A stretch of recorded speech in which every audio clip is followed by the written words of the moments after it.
Hello, good morning! Kamusta po kayo? Welcome back to PLAI Online Congress 2021 with this year's theme, Outcomes, Outreach, Outstanding. I hope you're well rested and ready for a brand new day of new knowledge here on the last day of our Congress. I am Donna Labangot, a librarian at the De La Salle University, your host and moderator for today. Welcome po at magandang umaga muli sa inyong lahat.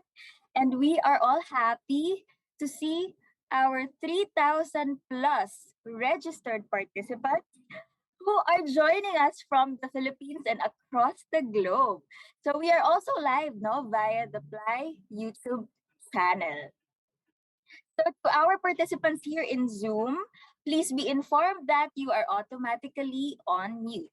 So should you have questions to any of our speakers later on, kindly submit your questions through our Slido by going to slido.com/PLAI2021.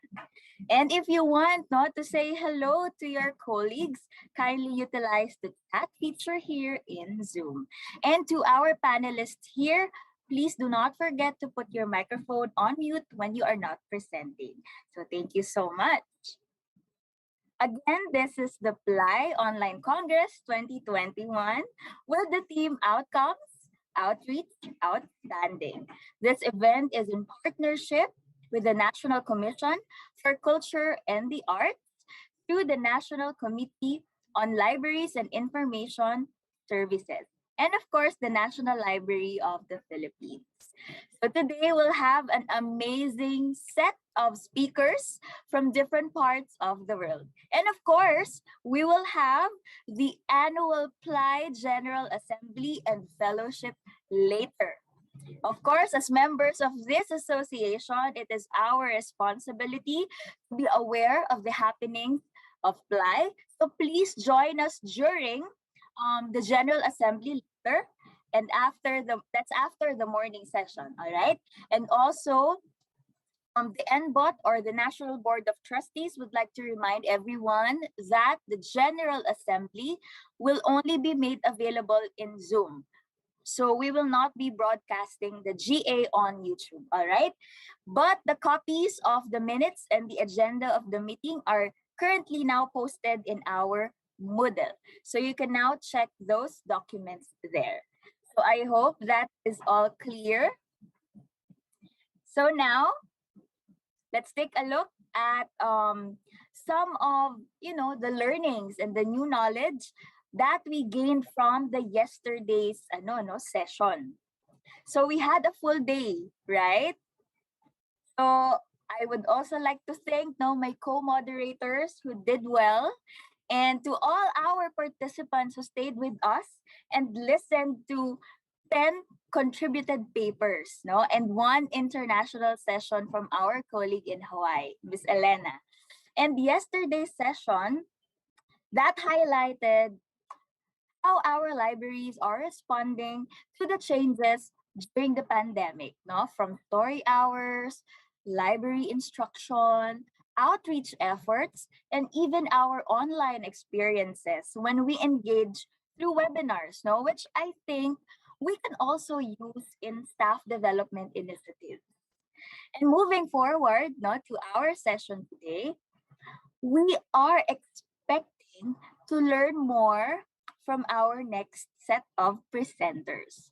So again, before I introduce our speakers, again to our participants, should you have questions to any of our speakers, kindly submit your questions through Slido by going to slido.com/PLAI2021. Okay, on to the Congress proper. So this morning we'll have 4 plenary speakers, and our first speaker is an engineering librarian, providing research assistance, library instruction, and collection development for the College of Engineering and Computer Science at the University of Central Florida Library. His interest and involvement with international aspects of libraries is extensive. He has served on ALA's International Relations Committee, ALA's International Relations Roundtable Committees, and currently chairs the IRC's Asia and Oceania Subcommittee. He also served as the Executive Director of APALA, Asian Pacific American Librarians Association from 2012 to 2019. Let us all welcome Mr. Buenaventura Basco. Hello, kumusta na po kayo? I am delighted and honored to be one of your plenary speakers for this year's PLAI Online Congress 2021. Before I start, I would like to thank Ma'am Emma Ray, Ma'am Eliza Garcia, and Ma'am Donna Labangon for inviting me to be one of your speakers this year. I truly am humbled.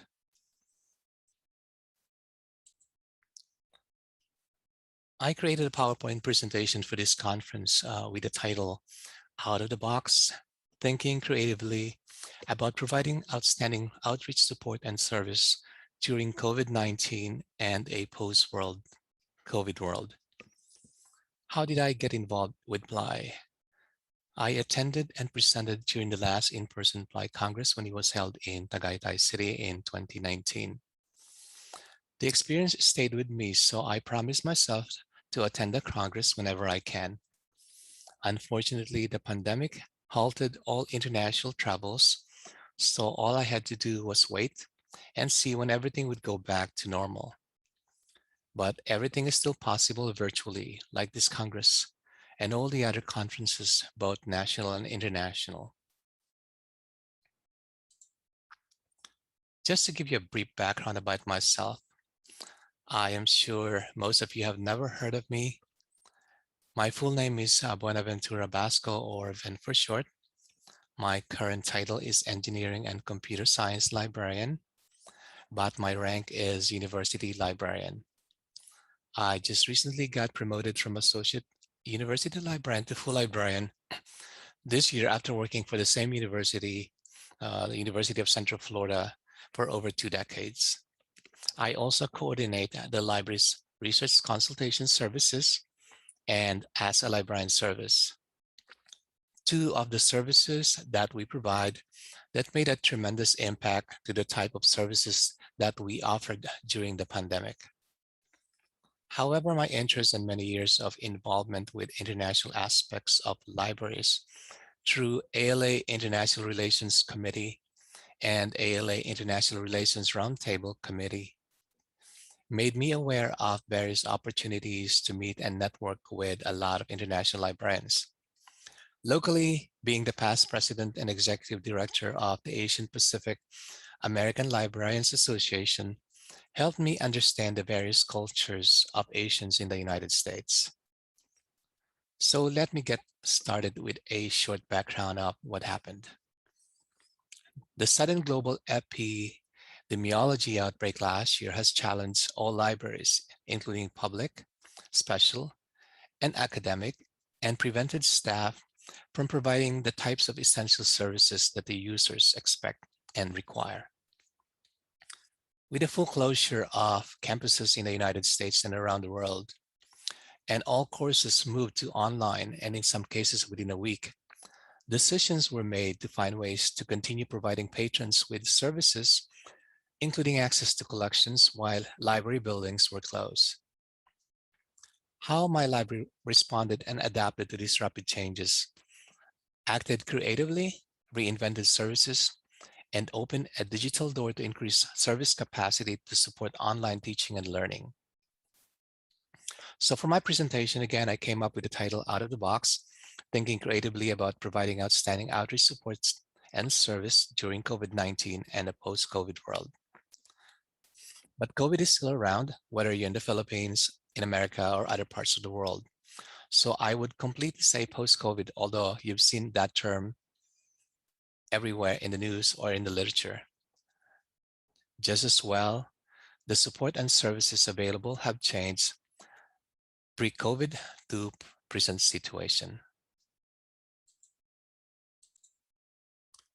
My presentation will focus mainly on what my university and library provided in terms of support and service since the pandemic started and up to now.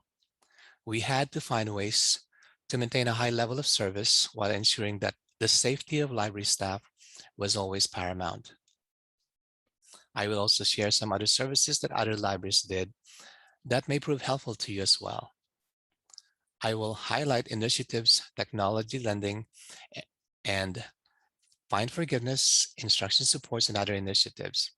I will also share some outreach tools that we initiated during the pandemic as we remain committed to providing materials and a high level of service. So how did my university initially respond to COVID-19 pandemic? The university suspended all campus events starting Saturday, March 14, 2020. All library locations remained open virtually, and all faculty and staff work remotely. That means all in-person library activities stopped. All scheduled workshops, instructions, research consultations, meetings, library tours stopped. But the library is a service-oriented unit, so we have to act accordingly and move everything virtually. Personal and official library emails, the main library and department websites, and social media platforms like Facebook and Twitter proved to be the best way to communicate what's happening in the library. So the events that the library includes in April 2020, because access to physical books is no longer possible, they crafted a list of poetry works that can be read from the comfort of their home. The library also hosted the poetry contest.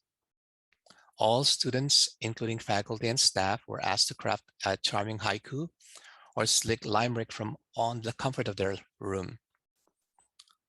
All qualified submissions for contests with a declared winner were included in Night Verse, the student writing section of STARS, which is the university library's digital repository.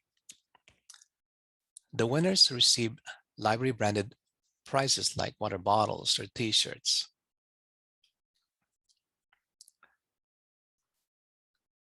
If you need immediate assistance, Ask a Librarian or via chat or email IM is readily available. Most of the libraries have initiated virtual office during weekdays and where everybody consult with them via Zoom. Others have linked to set up an online appointment with them. For me, I have Mondays through Thursdays, 9 a.m. to 10 a.m. and Mondays through Fridays, 2 p.m. to 3 p.m. open, so they can talk to me directly via Zoom. For fun activities, the library hosted an introduction to bookbinding workshop to celebrate National Library Week. Always a popular workshop in person, our book conservator put together instructions on how to create their own book from the comfort of their home. We challenge all students, faculty, and staff with a 2020 Summer Night Reading Challenge that started in June and ended in August 1st. We also have the book design cover contest only for students to challenge their design skills by using 3 of the book titles we provided for them, like Nitro and the Strange, Scary Pandemic Semester, Nugget Takes a Vacation, The Golden Vulture Strikes Again.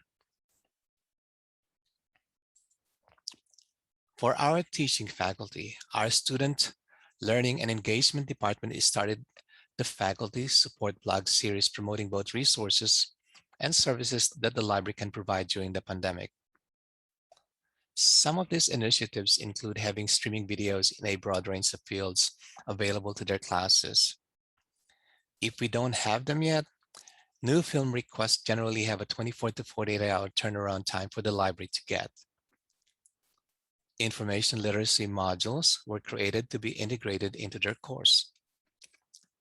These tutorials take approximately 20-30 minutes to complete and allow instructors to import assessment scores directly into their Canvas gradebook.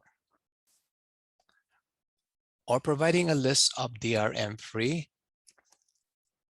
unlimited download ebooks from IGI, or our recent invested subscription to Job's STEM videos to encourage their students to schedule a one-on-one research appointment also with a subject librarian.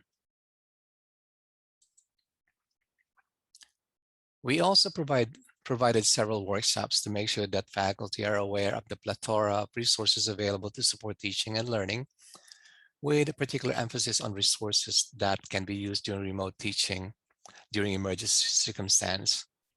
And one of the examples that we did is the copyright, fair use, and online teaching during emergency circumstances.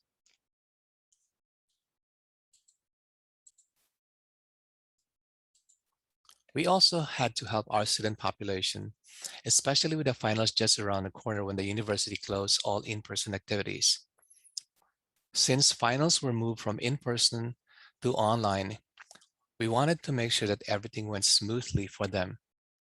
We promoted online research tips, self-care tips, virtual reference services, and much more with online video links that we either subscribe to or as an institution, or videos that we created. During the month of May, instead of having the physical display of books to celebrate the Asian Pacific American Heritage Month, we created a list of ebooks and streaming videos for them to enjoy. In honor of Pride Month, we also created a list of online links to ebooks and streaming videos, and also had the American History featured bookshelf.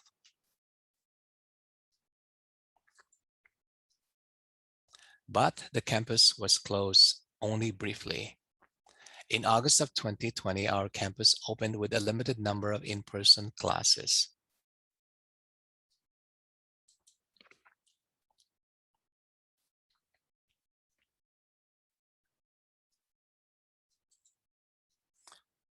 And the library also resumes on-site services in a limited and flexible manner.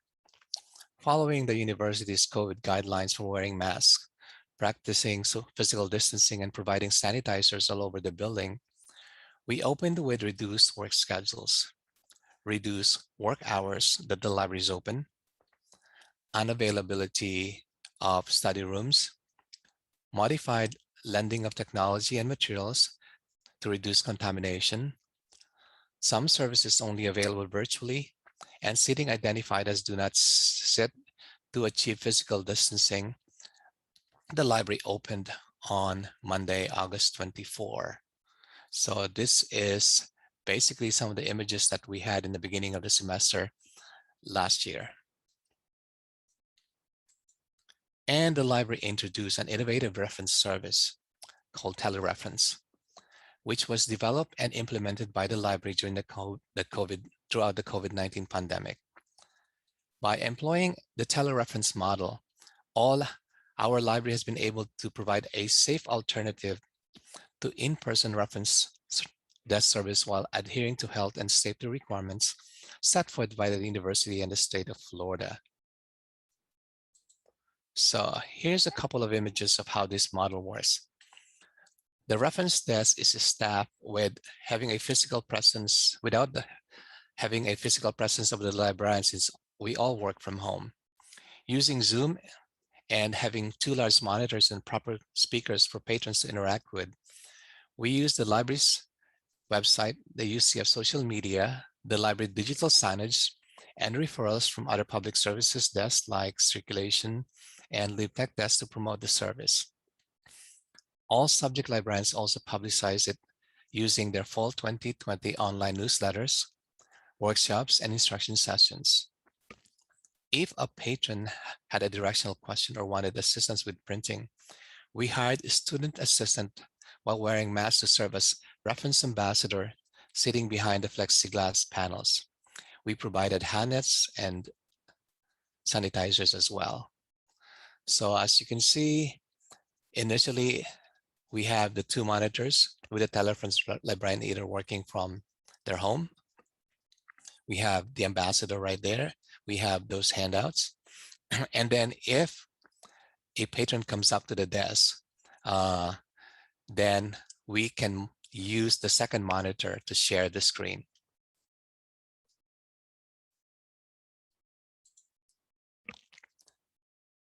Textbook affordability.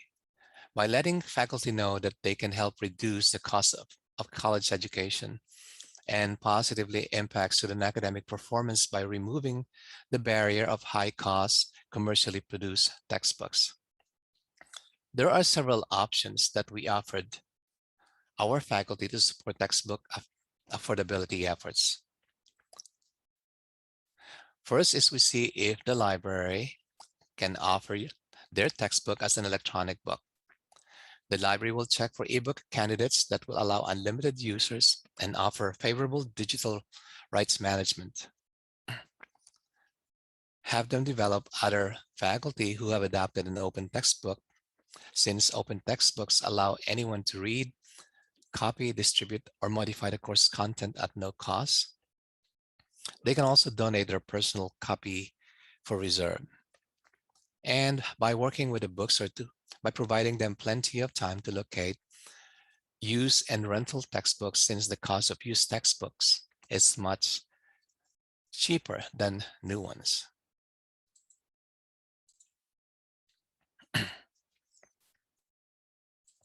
For the fall semester, running from August to December 2020, the Student Government Association partnered with the library to locate and purchase ebooks to replace course textbooks. The impact of that shows a savings of almost $52,000, helping 759 students taking one of the 33 courses sections in 14 different subject areas. The library created a new video series called Research Tips Thursdays for the entire fall semester last year. These are short videos on a variety of topics, from avoiding plagiarism with paraphrasing, fast and effective research, including using subject terms, to a quick and easy technique to help incorporate supporting evidence in their writing. We also have a video on providing a quick overview of the different genres of articles in the social and physical sciences. Also, a video on synthesizing multiple sources of information into a cohesive narrative. There is also a video on why we cite that explains how citations connect the student as a writer to the readers and other authors to cultivate more knowledge. And the last video for the semester is called Following the Research Conversation, which shows how you jump backwards and forwards through a scholarly conversation with just one article. Now, for spring 2021 this year, and that runs from January to early first week of May, the campus was still not completely open. But some of the events moved from online to in-person. We continued the telereference model at the reference desk and continue providing online workshops, instructions, research consultations to all faculty, staff, and students. One of the workshops we offered to everyone is the Foundation of Data Management Library Workshop Series. We held a workshop for the next 3 months remotely via Zoom, covering topics like finding data sources from a multidisciplinary perspective, how to manage your data properly, and to maximize the impact of your research. And we continued creating videos for the Research Tips Thursday and promoted live staff who have written, edited, and translated books. We continued our poetry contest, this time with writing haiku or limerick. And of course, the winners still receive library items. Just this past summer, we continued having an extensive physical display of books promoting the Summer Reading Challenge to all students, staff, and faculty, and opened all the available study rooms that were never available since the pandemic started. The 15th annual Student Book Arts Competition opened again to undergraduate and graduate students, and all the entries to the competition were exhibited in the exhibition room of the library.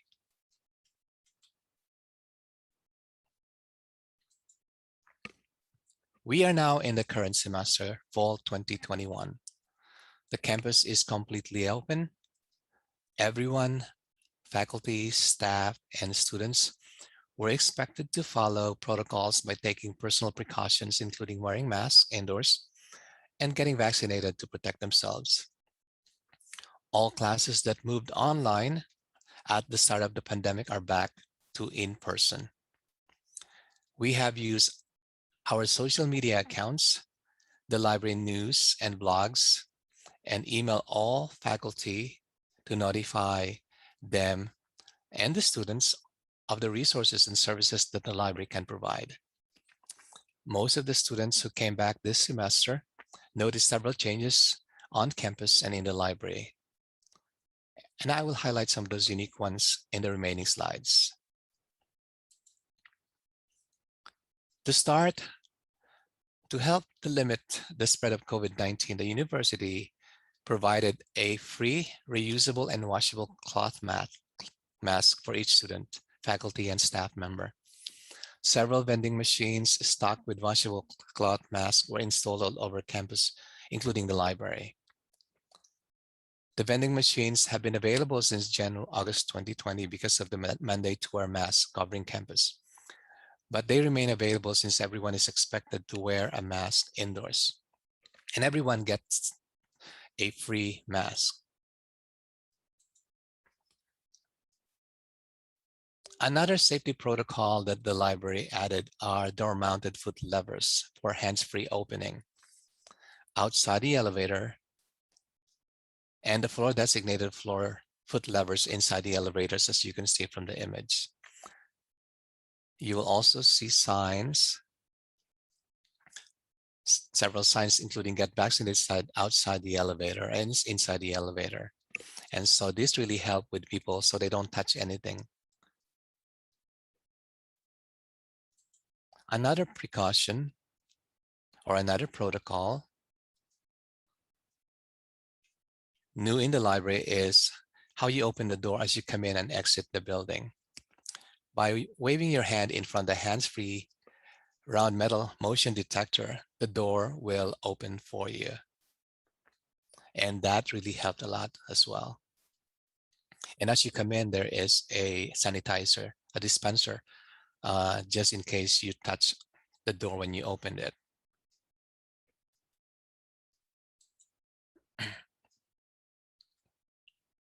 There were over 600 disinfecting wipe dispensers we installed across campus, including the library, like this one shown on your right. And then we provided bigger signs now, and they are posted like the print, copy, and scan area. So it is much easier to direct students to the location of the printer or scanner.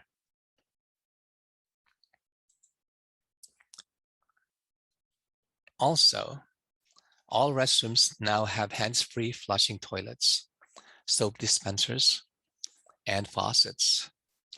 You will also notice in the screen that we strategically installed our monthly toilet newsletter in front of the urinals or inside the stall. The newsletter provides information about library services, events, and workshops, and those are available in all restrooms for both men and women.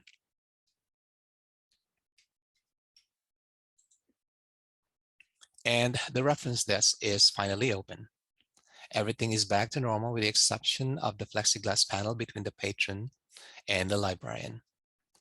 All the librarians seated behind the desk are still following protocols by wearing face masks and providing information on his or her computer by projecting the screen to the patron can see. Designated signs for the other service desks are still in place, like the one on your right.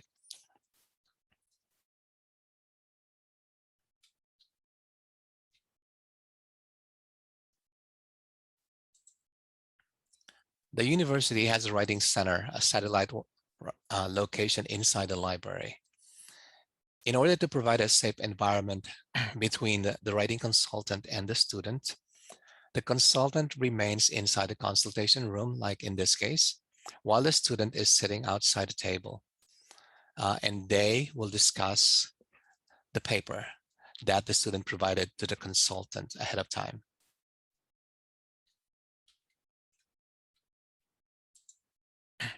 So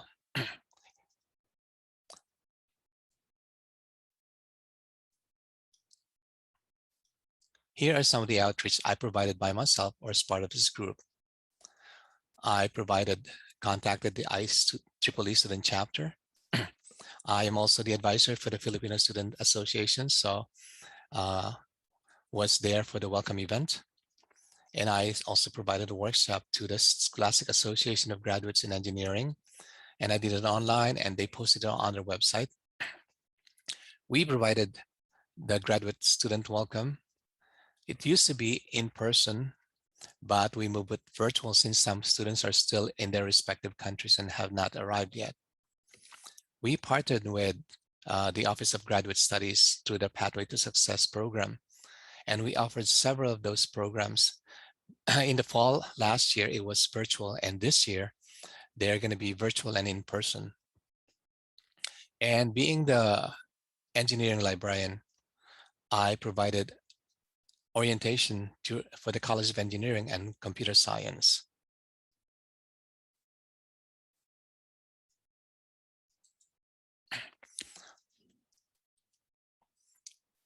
So here is what it appears in the library homepage.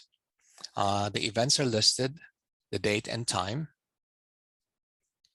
and whether it's going to be virtual or not. And then in the news are links to some of the events or programs that we have. And so those links are clickable. So this is the last slide that I have. I work part-time in another college near me, and we have online events like the Big Read program for a book called Binti. The students, faculty, and staff are welcome to come to the library and get a copy of the book and join the discussion to win a Kindle Fire, a desk lamp with integrated phone charger and a clock, and a generous snack box. Another event that hosted by the same library is the International Games Week that was just held recently. Other local libraries are part of this program in highlighting games and the role of the library in building community and fostering lifelong learning. Again, there's a drawing for a Kindle Fire, a desk lamp with integrated phone charger and clock, and a generous snack box also. This semester, face covering is still expected from students, so the library provided free disposable masks, like in this case, while they're on campus. Other libraries, especially public libraries during the pandemic, adopted curbside pickup for patrons borrowing materials. Once they're outside the library, they email or call a designated phone number to let them know they are waiting to get their materials. And so the staff will come out and deliver the book to them.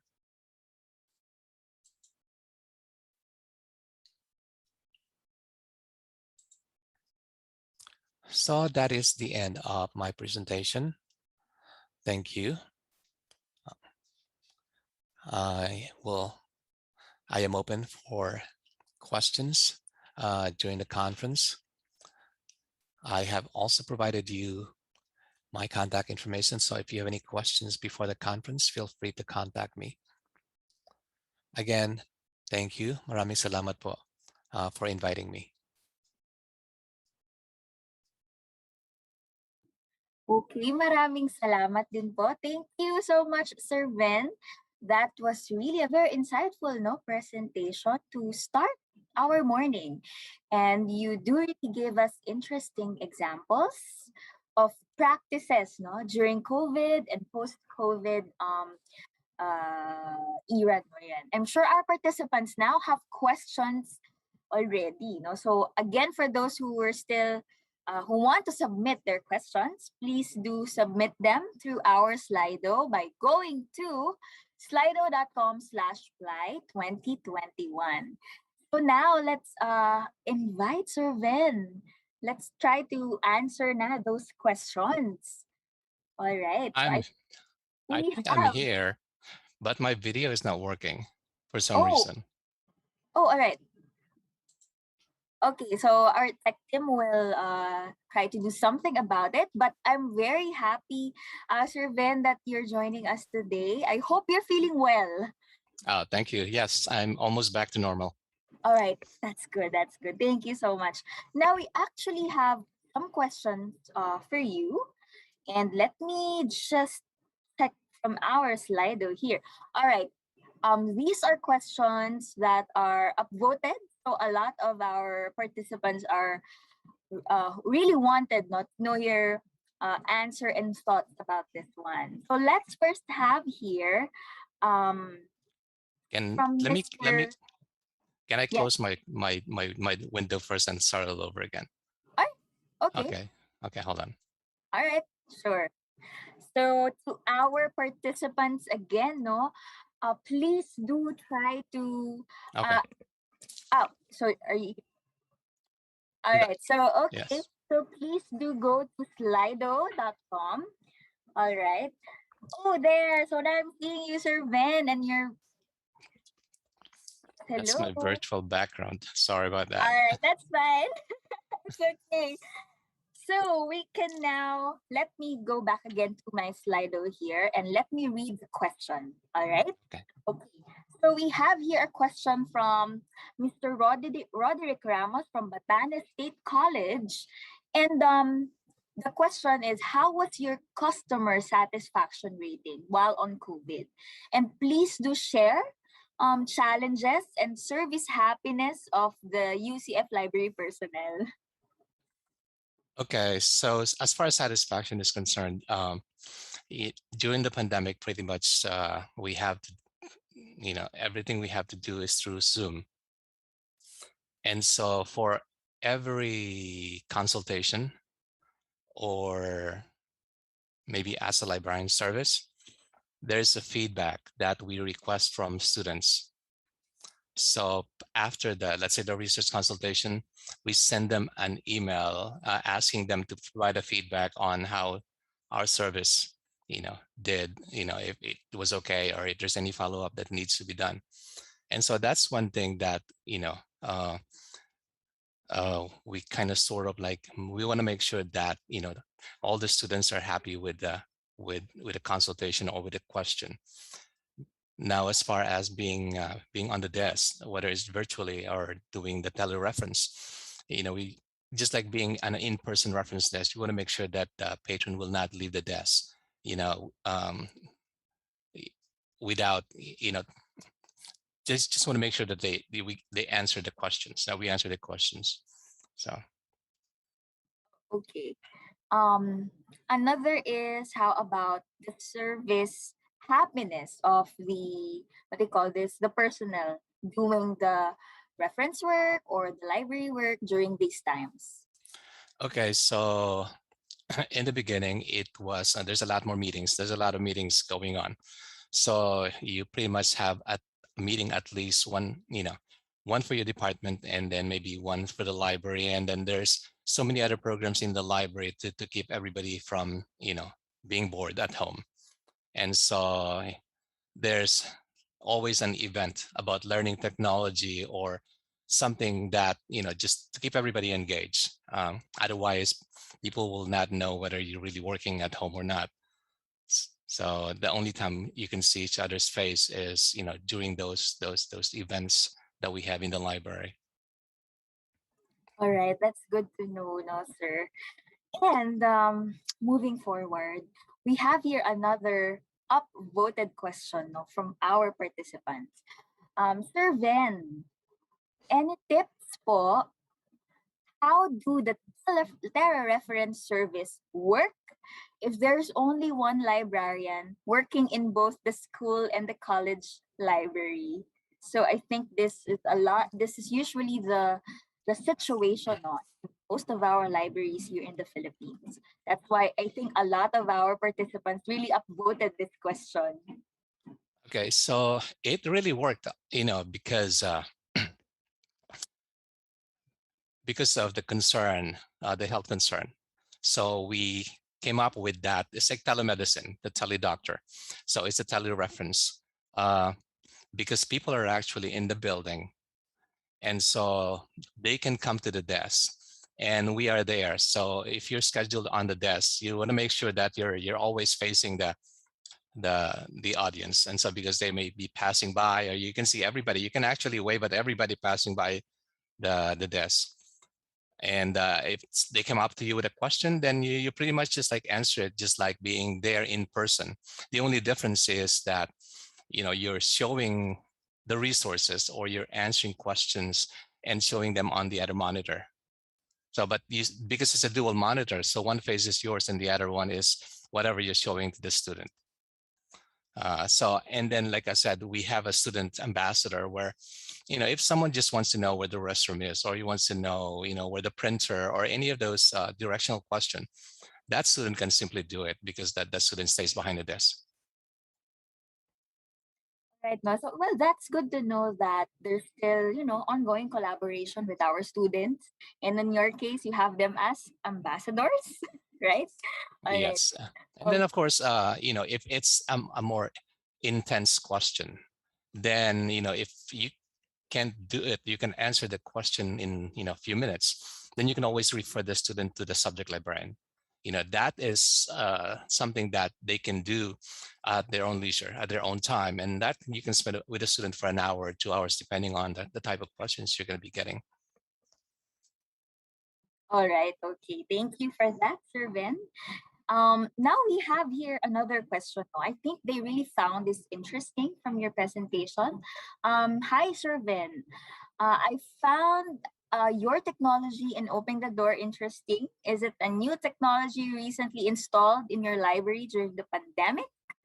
I Yes. think yes. Yes, for the door, I don't know what you call it. It's an automatic. You just wave your hand in front of that metal and it'll open up. And all the restroom is an old technology, the automatic flush.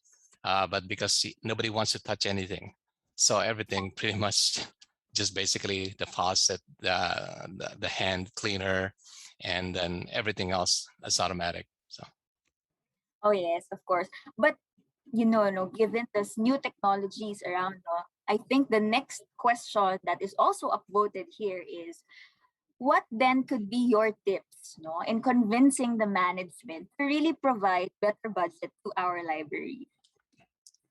uh, if you have to weigh the pros and cons of all these things, is can the library afford it to begin with?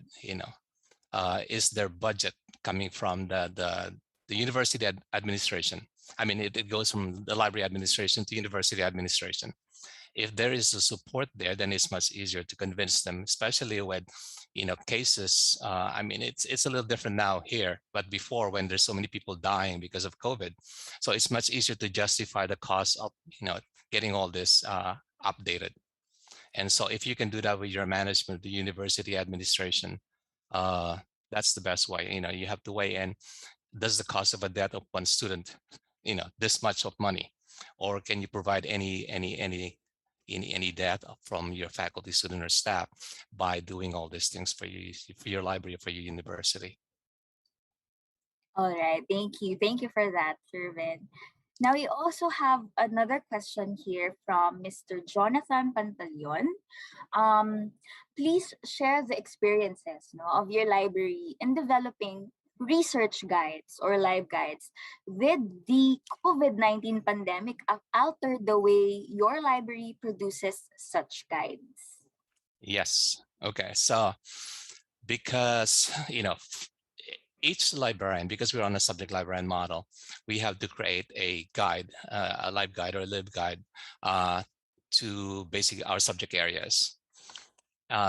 In addition, that you can also create a specific guide just for a class that you're invited to present.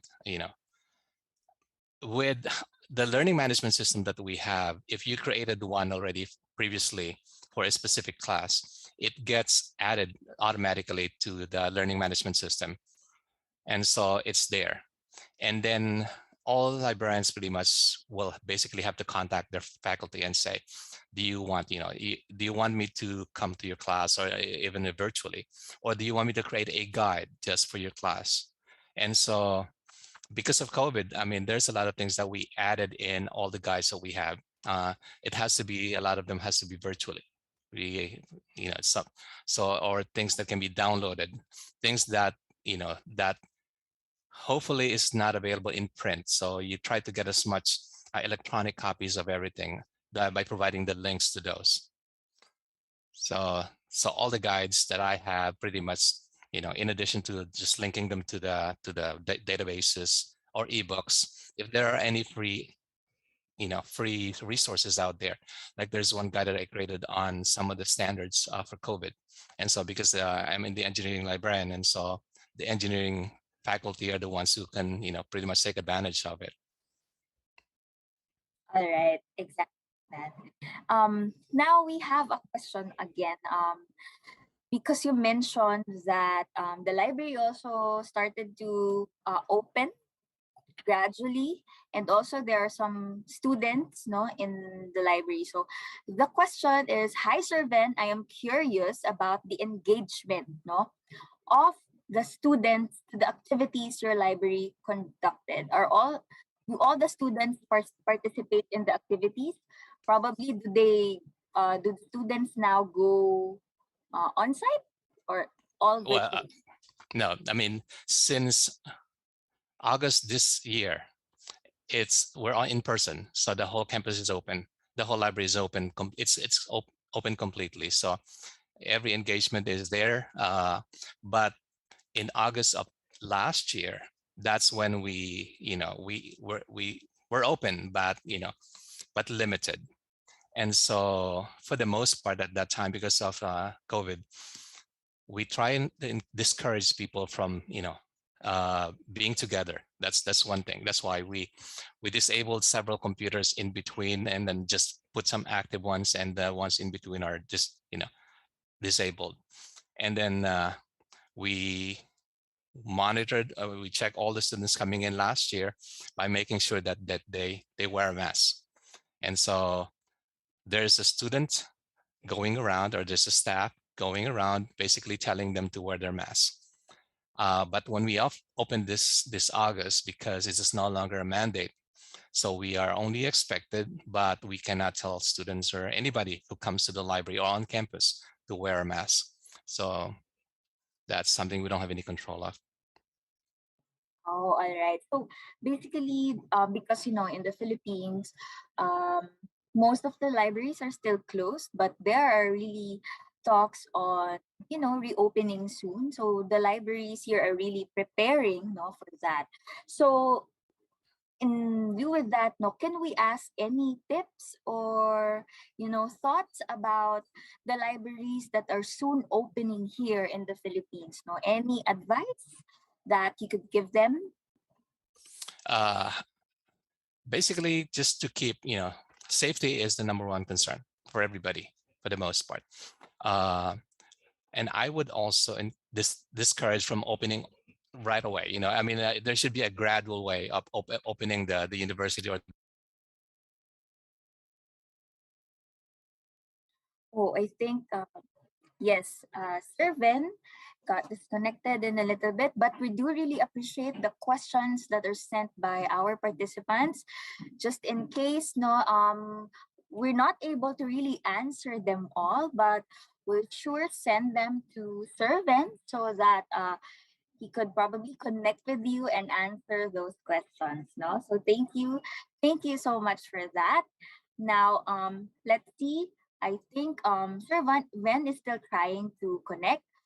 So again, reminder to our participants that later on we'll have our General Assembly. All right. So please do check the agenda for later, and also the minutes of the meeting that is now posted in our Moodle site.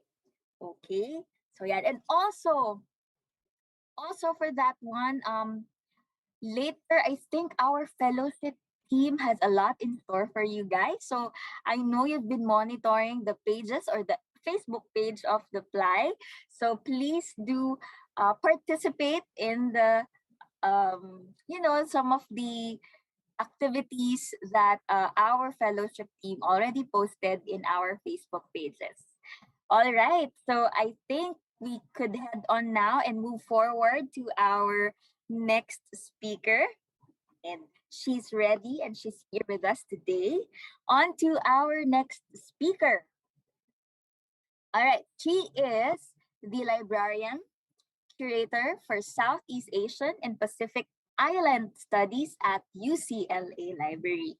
Since March 2021, she has also been serving as the outreach coordinator for the International and Area Studies Department. Now, prior to UCLA, she was a reference librarian in the Library of Congress's main reading room and a CIRLA fellow at the Smithsonian Institution Libraries.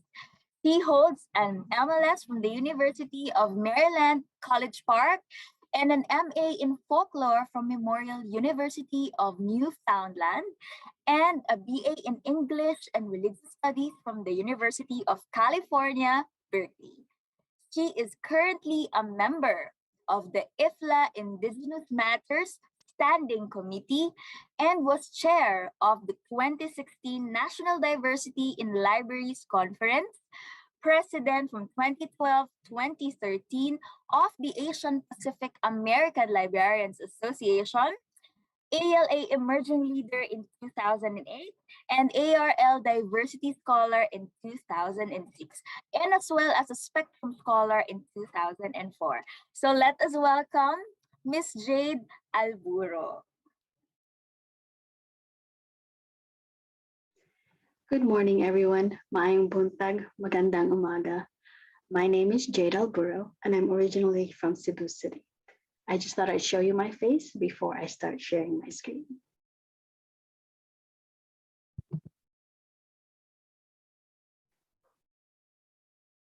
For the past 13 years, I have been the librarian for Southeast Asian Studies and Pacific Island Studies at UCLA.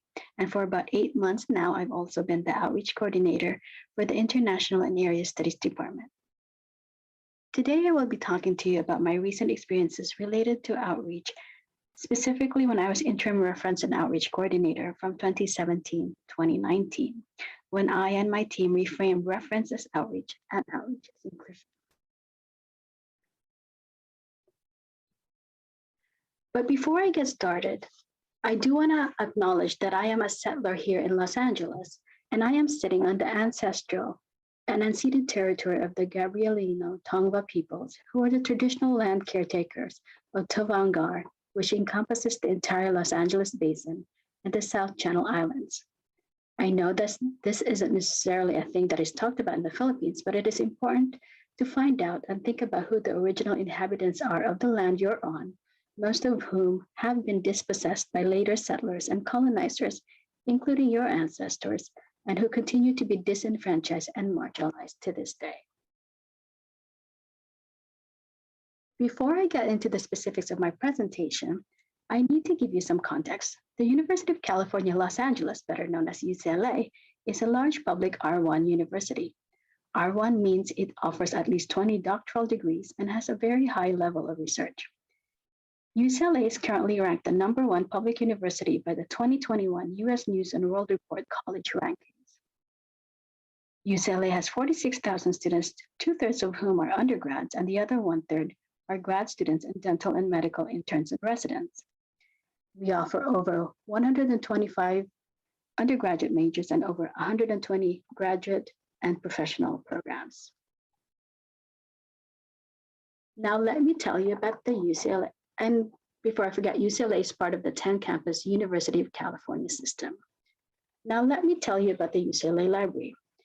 The UCLA Library has consistently been ranked in the top 10 of the Association of Research Libraries, or ARL, in North America. It is one library with many locations. By my count, we have 10 libraries or archives in 8 different buildings. That includes Arts, Biomedical Library, East Asian Library, and so on. Also part of the library are the Film and Television Archives, which is one of the largest moving image repositories in the world, and just recently became part of the library, and the Southern Regional Library Facility, or SRLF, which is the storage facility for the 5 southern campuses. In addition to the UCLA library, there are also other libraries, mostly smaller ones, all across campus that are affiliated with the library but not managed by the library itself. The UCLA library has almost 500 staff, including student workers. Collection-wise, we have more than 17 million volumes, which includes more than 135,000 senior titles. We also have access to more than 2,000 databases. All in all, our collections include more than 400 languages. Now let me tell you about the Charles E. Young Research Library, or YRL for short, which is where I work. It is the Library for Humanities and Social Sciences and contains research-level collections in various formats and languages. Since we have a college library which caters to undergraduates, our primary audience are faculty, graduate students, and advanced undergraduates, though in reality, we serve everyone, including the general public. There are multiple libraries within YRL, since the East Asian Library and the Library Special Collections are housed in the building, as well as numerous departments, including my department, the International and Area Studies Department, the Digital Library Program, Library Human Resources, Library Administration, and so many more.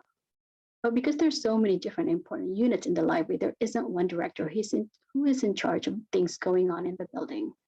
This includes outreach. There isn't a single or coordinated outreach and promotion plan or team for the building, unlike some of the other library buildings or units. In addition to outreach, reference services aren't unified either.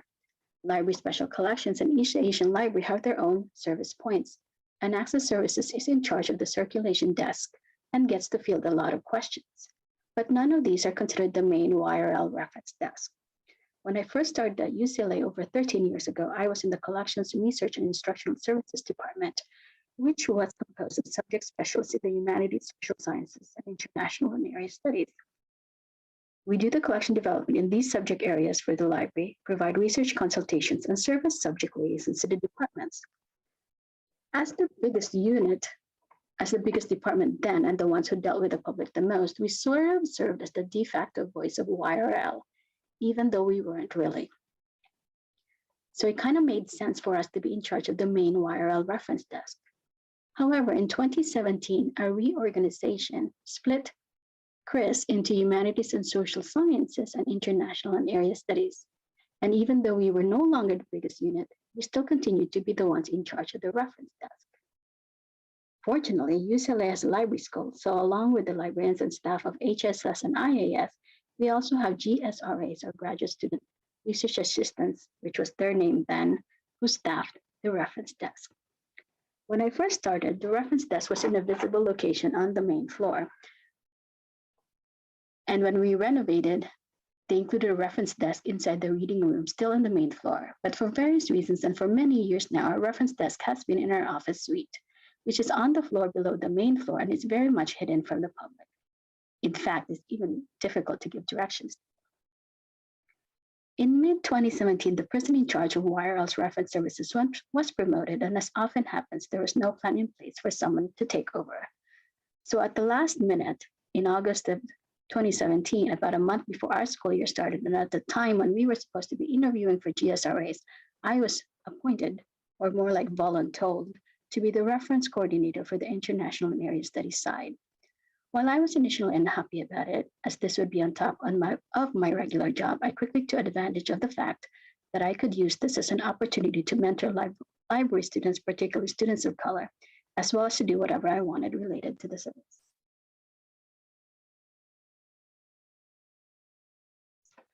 One of the things that I wanted to do as reference coordinator was to make more people aware of our reference service, as I know that we weren't reaching as many people as we could be.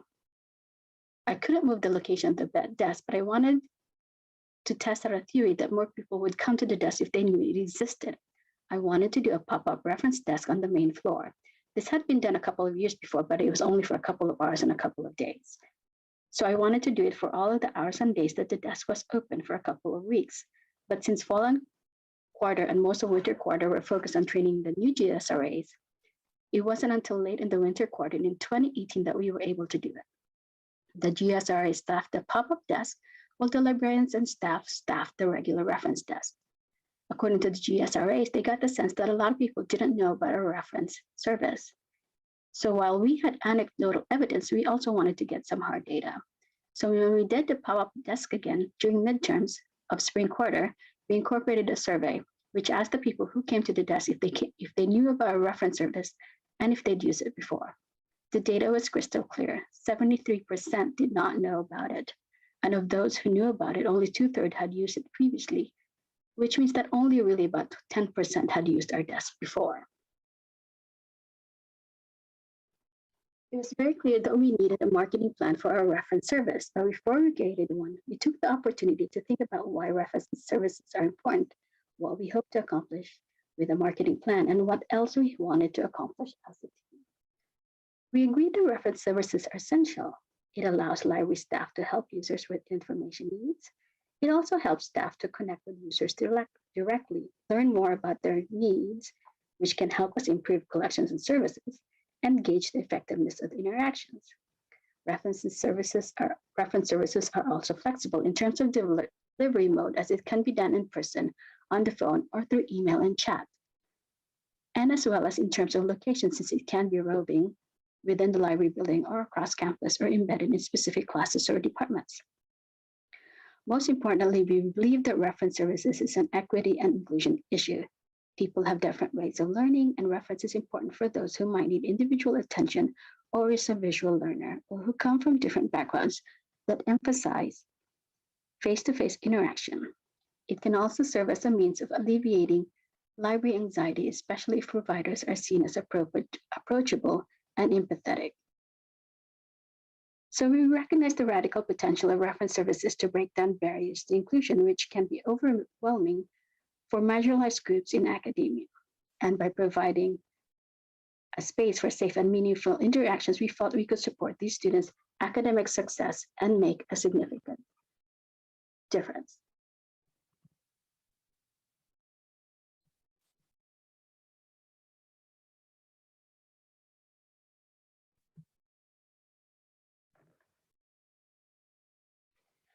So why did we need to reframe reference? I don't know how it is there, but reference here is not considered very sexy. It's seen as too traditional and not enough bang for your buck. And it's first to be thought of when services need to be cut. But as already mentioned, we considered it essential, especially for underserved groups. Outreach, on the other hand, was considered sexier and more innovative, well, at least back then. So by reframing reference as outreach, which it is, we wanted to make a case for doing more with reference. And with the marketing plan, we obviously hope to increase awareness and patronage of our reference desk so we can help more users and show that reference is still important. In terms of using a framework and underlying value, we went with EDI, or equity, diversity, and inclusion. You could add social justice to that too.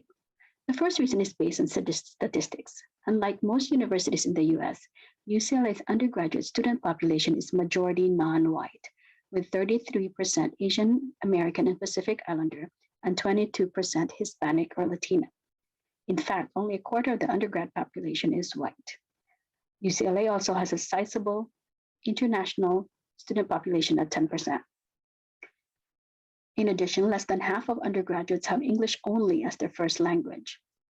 Nearly a third are first-generation students, meaning they're the first in their families to go to college, and more than a third receive Pell Grants, which means they're low income. So with this kind of diversity in the student body, it's imperative for the library to be responsive to their needs.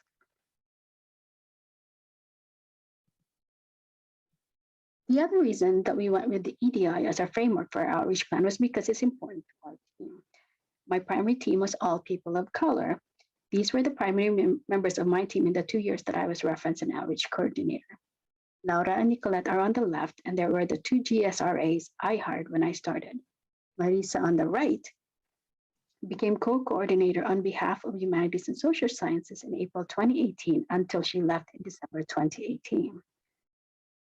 There were other GSRAs involved before and after, but these were really the main team. So how do you go about developing an outreach strategy? We went through 5 steps after the initial assessment. Our first task was to conduct a quick and informal environmental scan. We have an undergraduate library, Powell Library, which is the location that has the most potential overlap with YRL in terms of subjects and audience. So sometime in spring 2018, we had Nicolette, our GSRA lead, meet with Powell's outreach coordinator to learn about their outreach activities, including target audience. We learned that though they considered all our undergraduates to be their audience, they did have a slight focus on new students, both freshmen and transfers, especially since many of their activities involve participating in campus outreach activities. Since we wanted to do social media, Nicolette also met with the library's then new social media manager. At that time, different locations and departments had their own social media accounts, so we needed to know what his role was going to be. And we learned that he would oversee the general UCLA library accounts. He gave us much needed guidance in developing and implementing a social media campaign. With the reorganization, there's a huge division called user engagement. And they have different functional teams, one of which was the outreach functional team. Marisa was part of that team, and Nicolette also went to meet with that team. Finally, we looked into YRL's previous outreach efforts. We saw that the YRL social media accounts posts were either infrequent or had ceased. We also learned from staff that there had been sporadic attempts at events such as research clinics or like the pop-up desk, open houses, and writing nights, but these tended to be rare occurrences. The next step was to determine the primary audience for our outreach efforts. As I mentioned, traditionally, our primary users are faculty, graduate students, and upper-level undergrads in HSS and IAS. In actuality, we serve everybody. But for the purpose of developing this plan, we had to clearly define our target audience. We started by holding a design jam to discuss what unique attributes our specific desk and library offered our users. The session affirmed that our desk specialty is providing advanced research help, including finding and using specialized resources such as area studies, materials, primary sources, maps, statistics, etc. As faculty and graduate students and upper-level undergrads are the users most in need of this kind of help, this confirmed that they remain our primary audience. And since these are not Powell's target audience, our work would complement theirs. However, as faculty tend to work directly with subject librarians, we decided to focus on graduate students and upper-level undergraduates. The third step was to define a brand personality and identity specifically for the YRL reference desk. This proved to be our biggest challenge. Usually, when you're developing an outreach strategy, you are doing it for the whole library system or for a specific location. However, my team only represented the desk, but not other departments in YRL, and certainly not the entire UCLA library. But at the same time, our service's very name, the YRL reference desk, and our social media accounts do include the library's name, or YRL. So we had to find a balance between mostly needing to promote the desk and sometimes having to speak for YRL. We also thought it was necessary to create brand positioning and messaging for the desk because studies have shown that students tend not to know what the role of the reference desk is. So we needed to make our role as reference providers clear and separate from the identity of the library as a whole. Using user experience design methods, we brainstormed keywords that reflect the emotional qualities we wanted our brand to convey, which in turn would guide the forms our outreach would take. The words we selected were welcoming, inclusive, safe, and supportive. And this fit with our equity-centered framework. We also decided to strictly label ourselves the research help desk instead of using the term reference, since most people don't know what that means, and to differentiate it from other forms of reference services such as digital reference. And when we eventually created promotional materials like this two-sided postcard, the visual image of a desk helped to reinforce our brand identity. And in our promotional material, we also gave examples of things we can help students with to really make it clear. Once we defined our audience and brand identity, we could think about how to do the marketing and outreach accordingly. We could brainstorm ideas, identify potential partners. Since people at the pop-up desk said they wish they'd known about our service earlier, we discussed ways of reaching out to them earlier. We knew we wanted to do social media, and we also knew that we wanted to serve our target groups, and so we wanted to come up with potential programming for them. And throughout the entire process, we identified relevant entities in the library and across campus with whom we could partner. And since we wanted to create great awareness about the research help desk, we thought about what kind of promotional materials we can have. So we thought about the postcards, but we also thought about other swag, and we thought about phone wallets and water bottles, though we only ended up producing the phone wallets. Finally, we created an aspirational calendar and budget. We took all of our ideas from step 4 and put them on an aspirational calendar, so we could see all the ideas in one place, and then we can decide which ones we could really do, which was realistic for us to do with the time and people we had. And we could put notes on these, such as potential partners, supplies, and so on.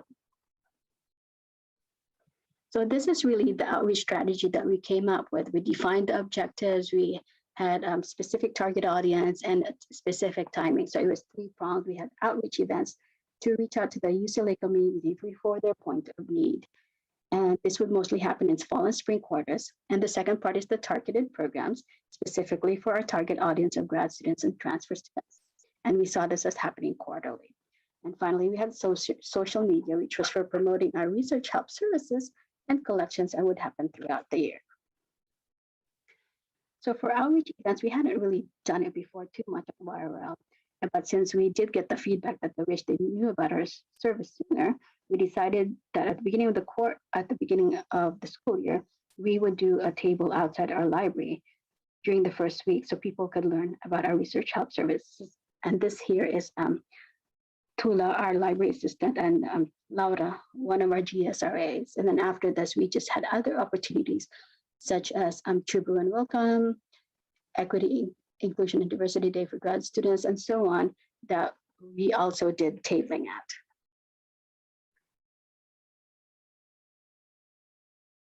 And because we thought the pop-up desk on our main floor was successful in creating awareness, we thought that we should also do it and bring it to the students themselves. And so we thought that we would work with the Transfer Student Center because they're an obvious fit for our audience. They're upper division, heavily people of color or low income or non-traditional. And plus, they missed the first 2 years of their college years on campus. And so they might not know as much what the campus has to offer. And since the Transfer Student Center actually had a weekly study hall, we thought it was really convenient to go in there. And so their study hall was from 5 to 9 on Wednesdays. And we decided to go in there from 5 to 7 to do the pop-up desk. Again, one of our primary audience is graduate students, but they don't actually have a space that's on their own, because once we renovated our library, the undergraduates kind of started using it. And so the grad students don't have their own dedicated space.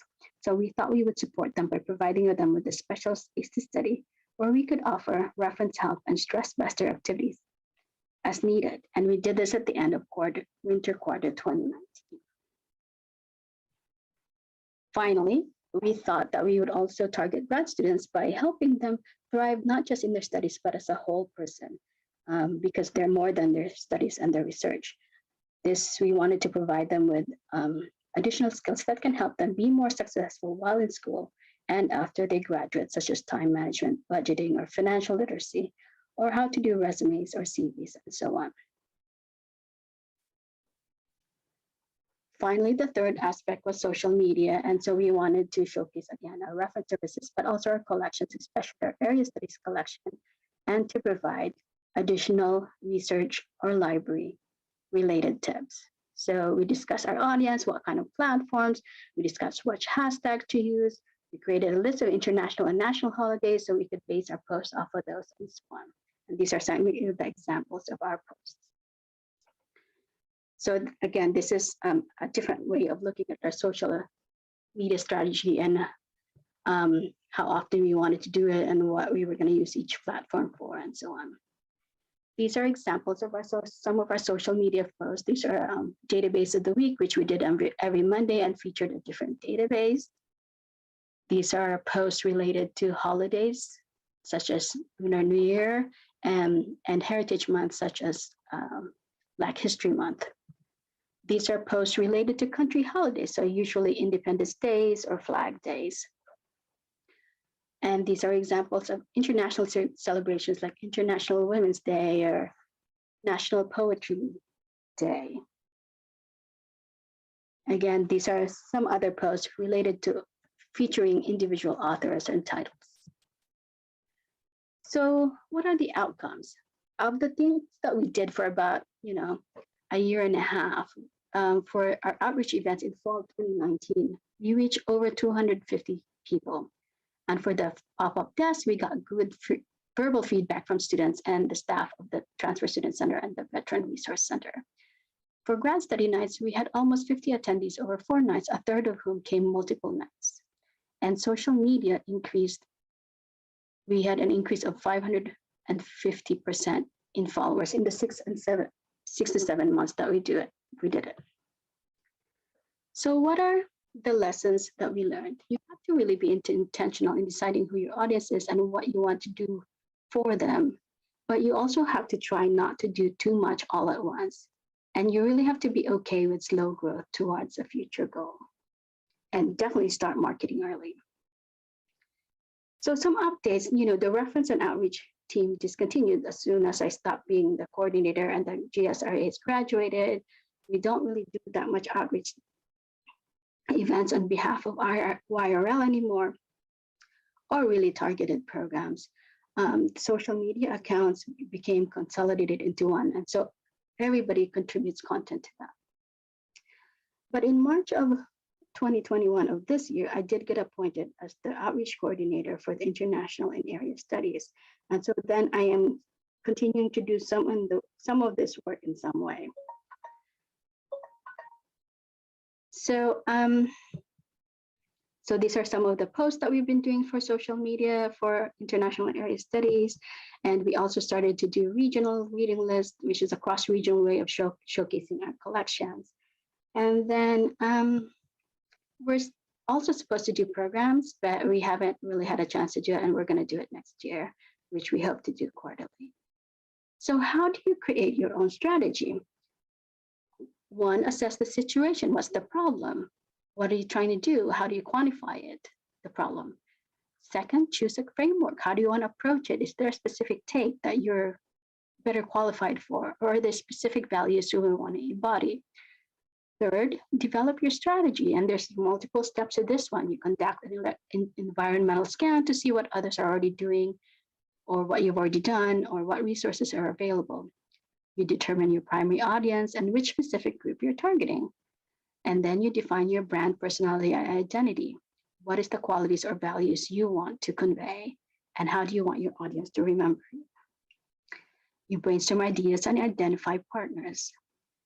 And then you create an aspirational calendar and budgets, really thinking about how many activities you can do with the people and time you have. Finally, you can implement your strategy. What are the steps you need to implement each aspect of your strategy? How are you collaborating with your partners? Who's going to do the work? And do you need to create a social media calendar? Are you doing any assessment? Finally, it's important to learn from your efforts, because how are you going to measure the success, and what have you learned, and how are you going to incorporate it into future efforts? Outreach is really an iterative thing, and so you have to constantly, revisit what you're doing and who you're doing it for and how you're doing with it. So, and this is what I have for you. So if you have any questions for me or comments, you can ask me now, or you can also contact me. This is my email address, and this is my Twitter handle. Thank you.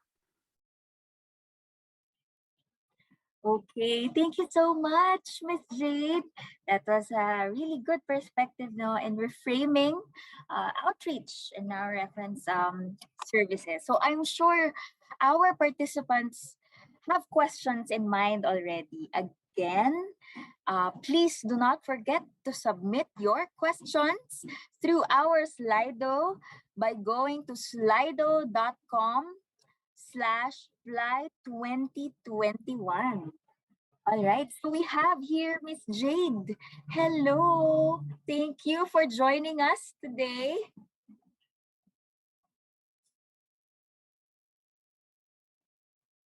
So I think I'm muted, sorry. over there.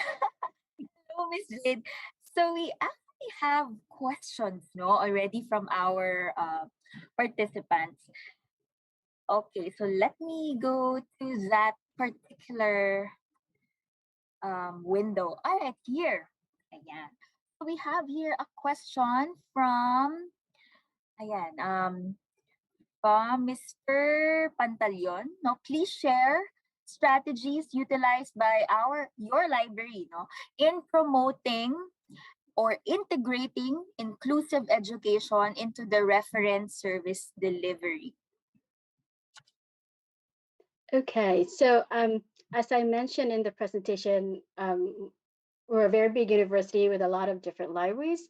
So I can only really talk about my specific library and my specific desk, and um, my specific everything's very my specific and my specific experience when I was interim reference coordinator, because all the different libraries have different service points, and so for us in YRL, okay, it's very hard to talk about this because when I did it, we were in person, and now we're still not in person in terms of reference.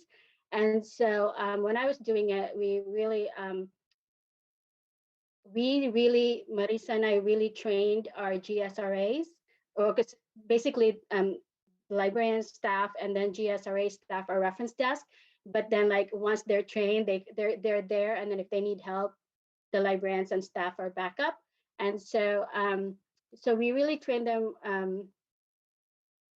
extra.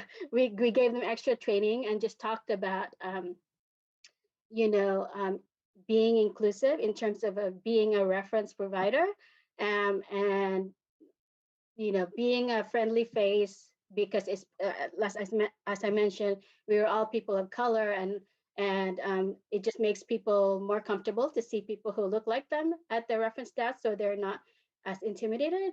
But also just, you know, to really listen to what people have to say, and think about, like, you know, people have different ways of learning, first of all, and so that's why reference is important. But also, like, obviously people are coming from different fields, people are coming at things from different questions, and so it's just really being open-minded. And so I think we really gave them the extra training. And I'm not really sure what's happening because I haven't seen the new students and I don't know what their capabilities are. And so but in my department, where the international area studies, we are very into like inclusivity, obviously, because we represent area studies, and we want to make sure that, you know, it's not just Western centric, and our sources are from all around the world, and, you know, it's not just like whatever's considered mainstream, and, you know, other people have voices that we need to listen to. So Thank you, Miss Jade. No, since we're really talking about, we've mentioned about, you know, diversity, inclusivity, right? No, one of, well, actually an upvoted question here, no, from our Slido is that it says here one of our yesterday's presenters, which is a Filipino librarian who migrated from California to Hawaii due to discrimination. So in your case, how did you manage to stay and endure discrimination if ever you experience such? Is there any instance? so I'm not really sure I think you're talking about Elena, what her experience was, but I've always, well, not always, I've mostly worked here in Los Angeles, and I worked in DC in the beginning of my library career. And Los Angeles is super diverse when it comes to, you know, there's like, we have a lot of Asians, and we just have all sorts of people. And so even when I first came here, I immigrated when I was a teenager, and so I went to junior high and high school, and my classes were not really heavily white. There's a lot of Asians, there's a lot of Latinos, and so um, I'm not as sensitive. I guess let me just say I'm not as sensitive to discrimination as a lot of people are, because I've always been this really self-confident person. And so when people say something, I'm just kind of like, I just like kind of raise my eyebrow and what are you talking about? And and it also really helps when you've got the background that like people can't really say anything to you. Like I went to UC Berkeley, and that's like a top university, and so what are people really going to say to me? And I worked at the Smithsonian, and I worked at the Library Congress, and now I work at UCLA. So what are they exactly going to say to me? And so I mean, I there's things like people will say like microaggressions. Um, it doesn't bother me as much. I mean, I know they, I just kind of like whatever, man, And so but I don't really let it affect me too much. But it does make a difference that I live in Los Angeles, because like when I lived in DC, it was very different because DC is very black and white, and there's no Asians, well, very few Asians, and very few like Latinos. And it's just like, I mean, it still didn't really affect me too much, but I was like, it was just really a weirder feeling. And I do have to say that consciously, like when I think about moving, I'm like, I can't go there. I can't live in the middle of nowhere, It's like there's just too many things that's going to affect me, and so I have to make my choices like that way in terms of if I were ever to move. So Thank you, Miss Jade. No, so sometimes it's really about, our perspective, no, about some things, how we really see ourselves, no. Also, we have here another question. What distinguishes? This is a question, no, from an upvoted question. No, what distinguishes UCLA Library from other nearby library services during COVID times? so it's really very hard to answer that, because Los Angeles is a very, very, very big city. And so like even within the city, we have a lot of universities like USC and Occidental and whatever. And then we've got really big um, public library systems like LAPL, and they can help you with research services too. And so what distinguishes during COVID times? I mean, I don't know, because I don't know exactly what the other people were doing in the other libraries, but I have to say that we did we did an excellent job, and I'm not really saying me, but like the other people did a really excellent job in turning around and making sure that all our services were available to everybody. Like once we went remote, I'm just glad I wasn't reference coordinator anymore at that point, because like it was really a lot of just like everybody was just like doing everything they can, like training everybody to do it, training to do digital reference and the normal reference, and then training everybody else to do instruction remotely, because we do remote instruction, except I actually didn't have to do it this entire time except for once. And so, and I think everybody just really, really switched really quickly. I mean, the difficult part was collection development, because that's a lot of what I do is collection development. And then we had to try to buy ebooks, which makes it very difficult for my areas, because I mean, I can buy the ones published in the US, but I can't buy things published in the Philippines or published in Southeast Asia or the Pacific as ebooks, because they're printed. And so, and then we couldn't even really get them shipped because nobody was at work and nobody was there to process it. So I think everybody else did a really good job of like switching to make sure the services continue. Exactly. No. So thank you, Miss Jade, for that. And I think we just have time for one last question. Again, another upvoted question. So I think our participant here just wanted to clarify if this presentation is this done primarily prior to the pandemic or early on, and how did you mostly solicit awareness towards a pop service? That's the question. So this was actually before the pandemic. So this was mid 2017 to mid 2019, and the pop up service we didn't publicize it. It was more like, because my theory was like, if people actually saw there that there's somebody to ask, that they would ask. Whereas our office was like way hidden. They're never really going to find it on their own. So we didn't advertise it, but we put it in a very like central location where people can see it as soon as they enter. And so I didn't really mean it to advertise it, because I was just trying to see how many more people will find it if it's in that location. All right. Thank you for that, Miss Jade. No, and thank you once again to our speaker. Also earlier we have Sir Ben. No, thank you so much for joining us. For the other questions that our we haven't have the luxury of time to answer, no, we'll probably send them to our speakers so they could, answer them also later on. Now we would like to award you our certificate of appreciation virtually. So let me read this. No, the Philippine Librarians Association, incorporated in partnership with the National Commission for Culture and the Arts through the National Committee on Libraries and Information Services and the National Library of the Philippines, awards this certificate of appreciation to, of course, Ms. Jade Alburo and Mr. Buenaventura Basco for being our resource speakers during the PLAI National Congress 2021 and General Assembly, of course, with the theme Outcomes, Outreach, and Outstanding, held online from November 23 to 26, 2021, given this 26th day of November 2021, signed, of course, by the Executive Vice President, Ms. Elisa V. Garcia, and PLAI President Emma M. Ray. Thank you once again, Sir Ben and Miss Jade, for joining us today. Maraming salamat po. Thank you. Salamat din. If it's going to Right. be in person next year, I'll be there. All right, sure. We'll take note of that, sir. Thank you, and thank you so much, Sir Ben and Miss Jade. Maraming salamat po. You're All welcome. right.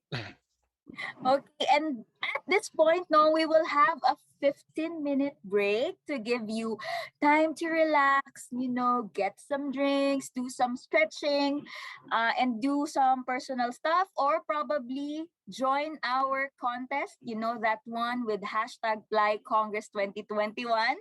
So we'll see you again in 15 minutes. Thank you. And also, we'll also post during our health break the winners of the PLAI Congress 2021 contest. These are just the preliminary winners. No, meron pa for later. So thank you.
Hello again to all our participants. We are also live via the PLAI YouTube channel. I am Donna Labangon, a librarian at the De La Salle University, your host and moderator for today. I hope you are already recharged as we begin the next part of our presentation from our esteemed speakers. But before that, here's an important reminder from our dear fellowship team. If you have the best picture while watching our PLAI Congress 2021, i-post nyo na yan with the hashtag PLAI Congress 2021. So all participants who post their photos with the hashtag PLAI Congress 2021 on Facebook timeline, guys, okay? They are included in the raffle draw later, and who knows, you might get the chance to win cash prizes. Ayan. So, ano pa ang hinihintay natin? So, let's post that one in our Facebook timeline, okay? Siyempre, the more posts you have, the more chances of winning. And to join our raffle and maging valid yung ating entries, please make sure that your posts are on public, no? So that our organizers can see them. And please do wait for the winners for our raffle draw later on. And another reminder now to our participants here, just in case you have questions later, just submit them through our Slido by going to slido.com/PLAI2021. And if you have a similar question to what has already been posted by our participants, please upvote that question by clicking on the thumbs up sign so that question can be prioritized. Maraming salamat po. And with that, I think we're ready to move on to our next session. And our next speaker today is an anthropology and qualitative research librarian at the University of California, Berkeley in the USA. She previously worked as a data librarian at Colby College and as a reference librarian at Nazarbayev University in Kazakhstan. Her research and assessment work currently focuses on building out support for qualitative research in libraries and also on professional development, workplace experiences, and organizational effectiveness in academic libraries. So let us all welcome Celia Emil Hines. Welcome. My name is Celia Emmelheinz, and I'm here to talk with you today about using workforce analytics to improve our libraries. First, I would like to express my thanks to the organizers of Outcomes Outreach Outstanding for the invitation to present. I hope that this presentation helps all of us to increase the outcomes and impact of our libraries. To give you context on where I'm coming from, I would like to introduce myself. I am a qualitative research librarian at the University of California, Berkeley in the USA, which is one of our larger public universities. In this role, I provide analysis and advice for qualitative and mixed method projects across my library system. Previously, I worked as a quantitative data librarian at a small college and as an academic and school librarian in Kazakhstan. I am interested in research and organizational improvement. I started out by looking at our readers' needs, or what we might call the demands on our libraries. More recently, I have been looking at the supply of workers to our libraries. What motivates people to enter the library field? How can we create opportunities for staff to move up into leadership? How do we move from a collection of smart individuals pursuing their own projects into a library or a group of libraries that truly works well together? And how do we make sure that all of our work is actually effective and impactful? Today, I'm focused on understanding what our needs are from our library workers, how to estimate how much time we actually have available for our big projects, and how to get things done when it seems like there's not enough people or time. Many American libraries have gone through rounds of budget cuts and limits on how many staff we can hire. I suspect you have experienced this as well. And while we want to help our readers, I'm starting to hear people say that we can't just keep asking people to do more with less. More with less is this idea that even if we have fewer resources or people, we have to just keep pushing to expand our services anyway. But trying to do more and more with fewer resources just leads us to burnout and to people leaving our libraries. Many American libraries now have fewer staff to do our work than we had before the pandemic. Some of our libraries laid off workers, while others chose not to rehire new people when old ones retired or left. We're also seeing budget cuts as our communities respond to a drop in tax or tuition revenues by cutting costs in libraries.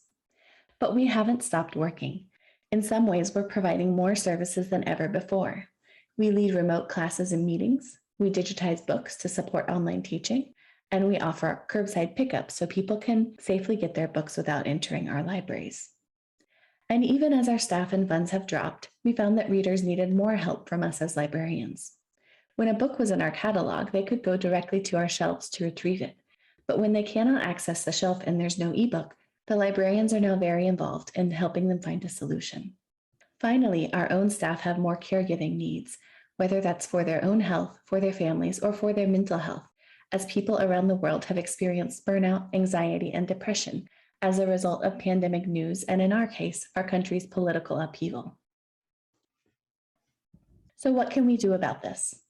Of course, many library leaders have responded by meeting more often, communicating more often, and reassuring staff and patrons that we recognize their challenges and we intend to support them. But after years of limited hiring, and with all of these new needs from our libraries, we're also finding sticky structural issues that our current allocation of staff just isn't prepared to meet. This is where workforce planning and workforce analytics comes in. As you can see in this graphic, it's a cycle where our past planning has led to the situation we are in now, and our analysis of the current needs from our staff and availability of our staff informs our plans for and actions in the future. Another way to visualize this is as a circle, starting with our clear goals, and then analyzing what our patrons need from us and who we have available to do the work. We then look at any gaps between our goals and the people available to do them and make a plan to close those gaps, whether that's by hiring more people, moving people around, or if we're short on time and people, maybe setting aside some projects that we just cannot do right now. We assess how it's going and then we form new plans. This whole cycle is too much for a short talk, so today I will focus on the workforce analysis part of the planning cycle, where we look at what we need people to do and then assess just how much staff time we have to accomplish this. Of course, digging into a project like this takes a lot of staff time away from urgent tasks that are in front of us. So it's fair to ask why we would do workforce analysis rather than do something else with our time. I believe that workforce planning can help us to meet our goals within the context of resource shortages, like the budget cuts my campus has faced. It can help us to develop our staff skills in working with new technology. In our case, we have a new integrated library system, and we're trying to train hundreds of people across a statewide library system. It can help us to realign to meet new needs from our users, like digitization or remote reference. And it can help us adapt to changes in our community's needs and goals, as with an increased emphasis on addressing racial barriers in American libraries. When we think about what it's possible for our workers to sustainably accomplish, we can think of their time in four main buckets or categories, which we'll talk about today.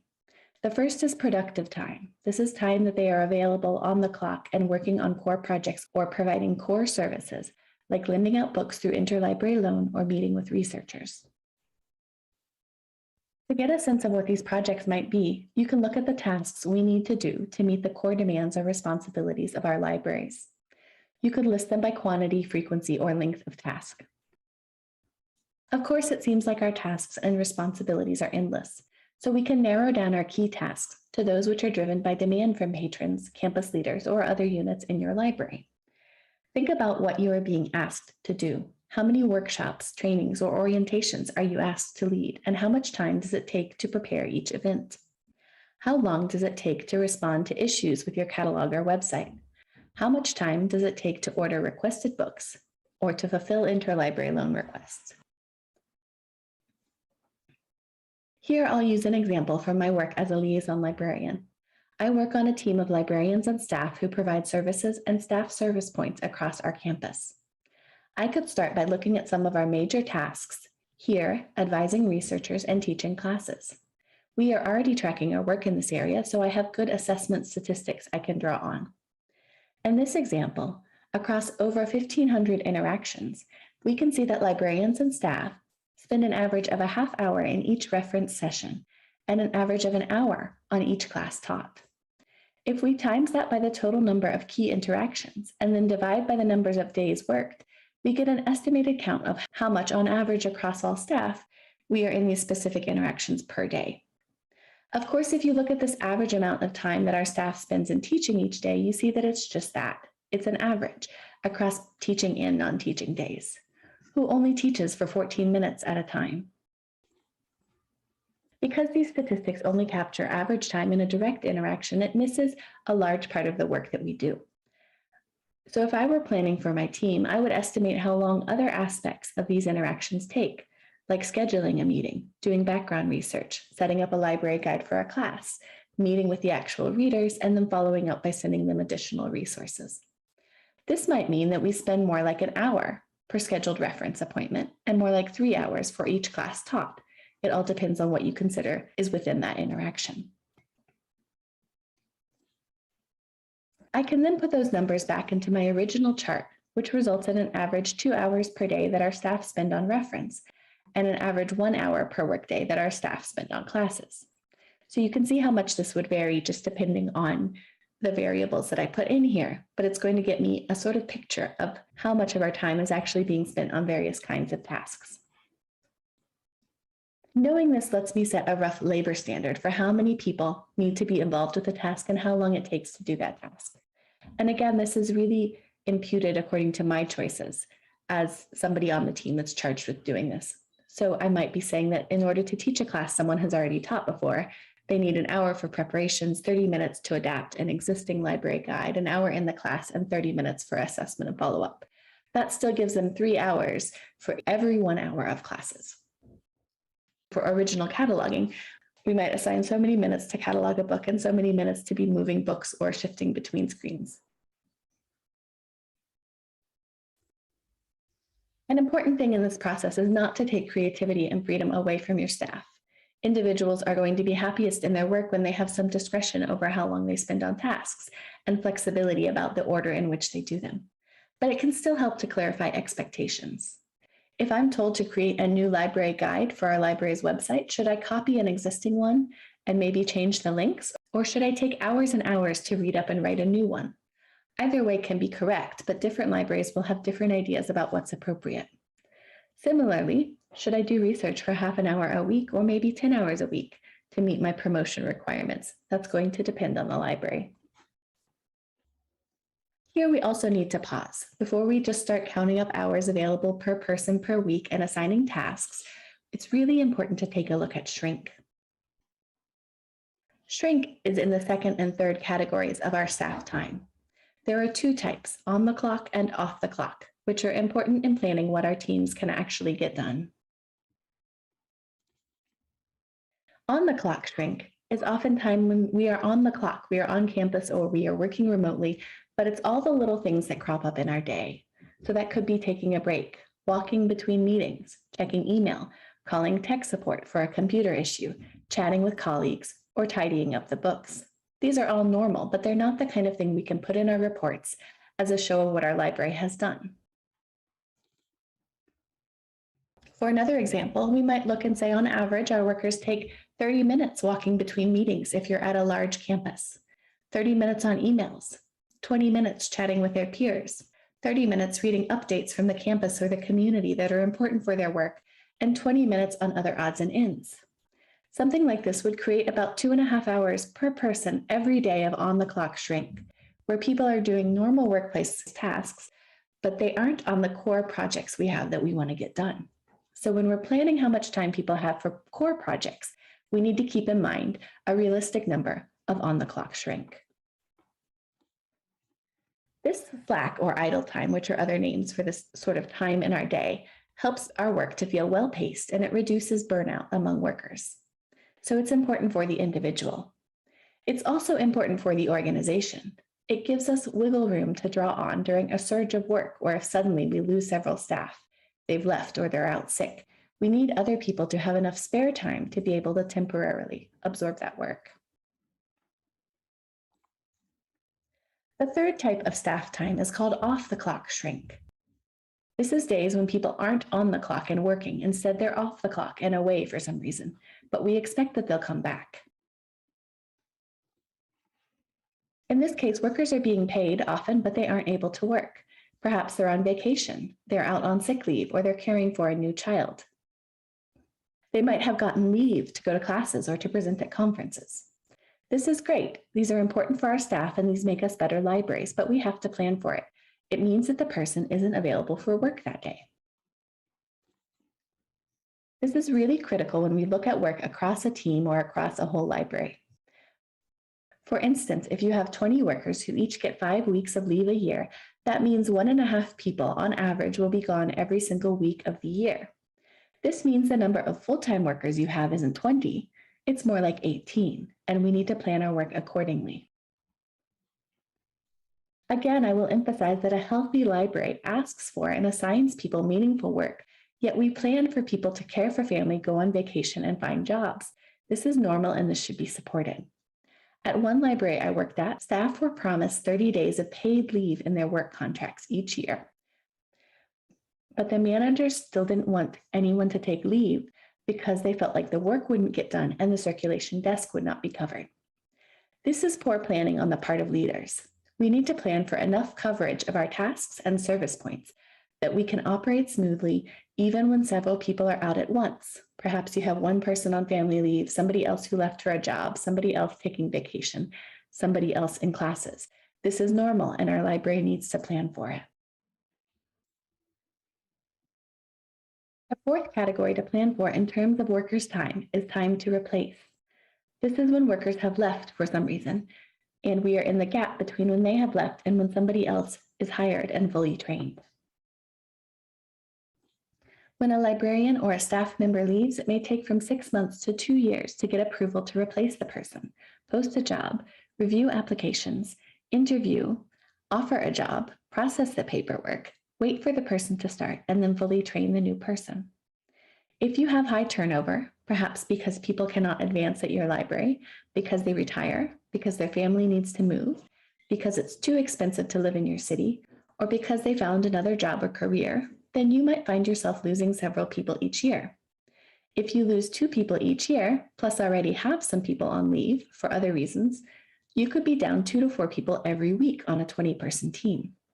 All of a sudden, I can only plan on 15 or 16 people's worth of work being done each week, and even that is smaller because of the time where they're on the job and they're active, but they're doing other tasks. So what does this look like? Here we have 5 librarians and 8 staff members who each work 40 hours per week. During the pandemic, they worked remotely, so now they are hoping to work from home 1 day per week. This means that each person is available 8 less hours to staff service points on the campus, although of course they are doing other tasks at home during that time. Perhaps they get 6 weeks of sick and vacation leave each year. That would reduce them an average 4 to 6 hours per week of hours available for work. We can take out several more hours per week for on-the-clock shrink, like walking between meetings and reading news updates from the community.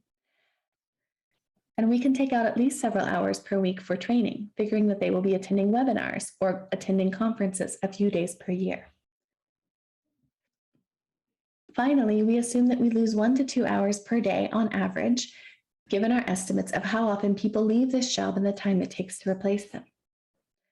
The result is that among our 13 librarians and staff, who all work full-time, they might only have 17 to 21 hours that they are available on-site per week to staff a service desk, averaged across the whole year. Of course, this is an average, and so every individual week might vary, but we would want to be planning for this. When we're planning the tasks we assign people and which desks people need to cover, we need to take this into account. In this example, the libraries and the desks to be covered were open 270 hours per week before the pandemic, and that would include several service locations, right? And so one might be open 30, another might be open 50, another might be open 80 hours per week. But the result here is that we now have people who are available a combined 85 plus 167, or 253 hours per week. That's the total combined amount of time that people are on site and available to staff these service desks. This actually leaves us with a 17-hour gap in coverage per week, where the amount of time our libraries were open before the pandemic does not match the actual staffing that we have now. This presents a challenge that we need to solve as a library. I've given example numbers. They aren't accurate numbers for my library, but they're based on some real situations that we had. We had several retirements and people who moved on, plus we had a hiring freeze, plus we had the addition of more remote work for many workers. When we added that to the normal slack time or on-the-clock shrink, the leave or off-the-clock shrink, and the attrition and replacement of people, it became hard for us to staff each of our service locations. We had several options. We could hire more staff. We could move people more often to try to cover all of our service desks, but that might result in instability for the individual workers and confusion for our patrons. We could cross-train people to do more. We could ask people to work longer hours. We could reduce hours or services, or we could ask students or volunteers to provide more help, but obviously we don't want them doing important work alone. So none of our options were ideal, especially because we didn't have a magical budget that would allow us to hire many more staff. Our solution right now has been to ask people to volunteer for new tasks, to cover for absences from colleagues, and to move between libraries. We've trained people to be able to sub in for each other so that not every person has to be on campus in every role every day. We've reduced hours in some locations, although we're hoping to expand those again. And we are still trying to work out how we can continue to provide great services while not burning our people out. Here, we're doing the best we can in the middle of the constraints that we have. In brief then, if you want to do workforce analytics, you have several steps. You list demand drivers or the tasks to be done and the service points to be covered. You set a labor standard of how long you expect the tasks should take, including hidden work. You then multiply how often you expect those tasks by the labor standard to get us total expected time on your library's core tasks. You add up the hours of coverage you need at desks or other online service hours to estimate total coverage needed. And then you look at your staff's supply of time after removing different types of shrink and the time to replace. You may find a gap between all of the things you would like your library to do and the actual staff that you have on hand or can reasonably hire in the next year. In this case, you need to form a proposal to address gaps in the time and skills available. And make sure to give yourself slack for anything unexpected and to avoid burning out your workers. We've covered a lot today, but if you're interested, you can use these links to find more concrete examples of workforce planning and workforce analysis, as well as of how it's been applied in libraries. You can download these slides at this link, bit.ly/PLAI workforce. Thank you for your time and attention. And thank you to Rob Immelhines for guidance on these concepts and to Susan Edwards for support in exploring how to help our libraries work better for everyone. If you're here live, I would be glad to hear your questions. And if not, you're welcome to email me at immelhines@berkeley.edu. Thank you. Thank you so much, Miss Celia. No, it's great that we see how workforce analysis can really, fill the skills gap, help us realign or meet new needs probably, which can be used to improve libraries. So I am sure that our participants have some questions in mind. So again, please do not forget to submit your questions through our Slido by going to slido.com/PLAI2021. So now let's begin answering those questions. And we have here Miss Celia. Hello. Thank you so much Hello. for joining us. Thank you. All right. Okay. So let me see. All right. There. We have a question here. And this is already, an upvoted question, no? In this question, because here in the Philippines, we have some policies also that we check. So we have here, what is your opinion, because we have this recently released SHED memorandum order where actually it says there the ratio of librarian is only 1 to 1,000 and just an additional 1 librarian for every additional 3,000. So your thoughts probably, it's because we're really discussing on workforce analysis, right? So that was the question. I think it can be a very challenging situation. Yeah. I think in our library as well, we've seen that we have a certain number of people that people said were necessary for us to do our work. And then we have ambitious plans of how we can do more, but that's not supported by the staff that we have. So we're in this hard situation also of we can do the bare minimum as a library with so many librarians per 1,000 people. But of course, excellent service, I think, would be far stronger with more librarians. And so how we advocate for that is an important question. I think with this project we did on workforce analytics, part of our challenge was that we had such grand dreams of what we wanted to do, and then we didn't have the staff to support it. So we're trying to figure out how do we keep providing those really excellent services, but at a level that's scalable where we don't burn our people out. All right, no, thank you. Thank you for sharing that, Miss Celia. No? And actually, another thing, because it's really a problem, I think, in most of the libraries here in the Philippines, is that there's just one librarian working. No? So how do you think we can, distribute work when there are only one or two librarians? And the things like that. Yes. Distributing the work in a small workforce, no, in a library.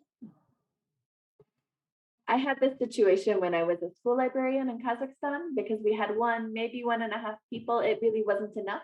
We were trying to run 2 libraries in one school with 2 people and not all full time. And so that was very challenging for us. For me in that role, it was this kind of back and forth with the leadership of that school or the person that the academic librarian might report to say what's really essential for you. Of course, we'll do the essential things, but then now maybe cataloging will take longer, right? Like, and to make sure that I had one assistant, and it was that issue as well. If I wanted to make sure that they had opportunities to grow and maybe even to move on to new roles, but then of course I have to train a new assistant. And so on the workforce side, it's a disadvantage when somebody moves on, but of course it's important for them. So we also tried to use, sometimes we could use volunteers or interns, and that could help. But of course, it doesn't make up for a full person.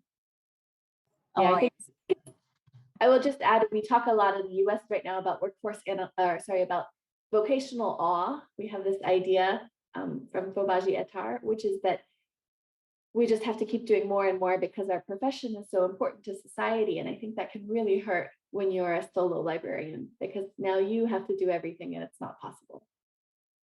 Exactly. No, it's good that you really mentioned that.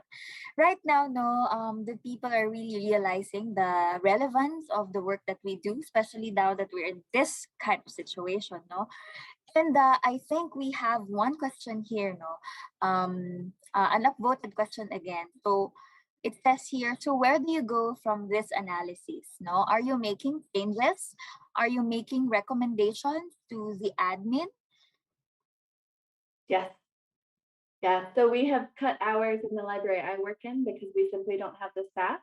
And we have moved people around, as I mentioned, to some other libraries.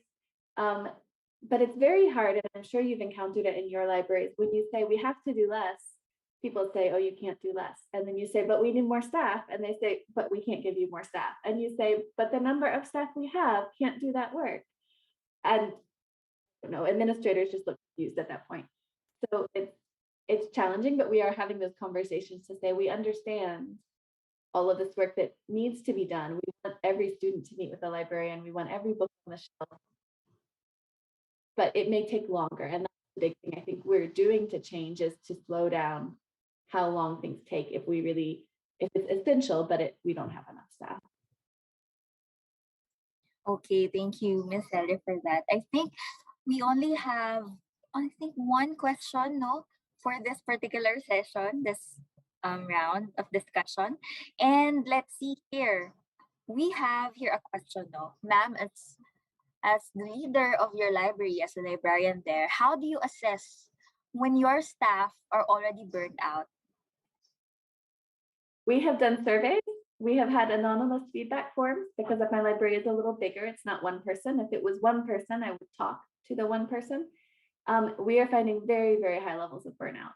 And so we've talked with our admin, and our admin have given people an extra day off, where they've given some other, gift bags. But of course, it doesn't make up for a whole year in a pandemic. It's very challenging.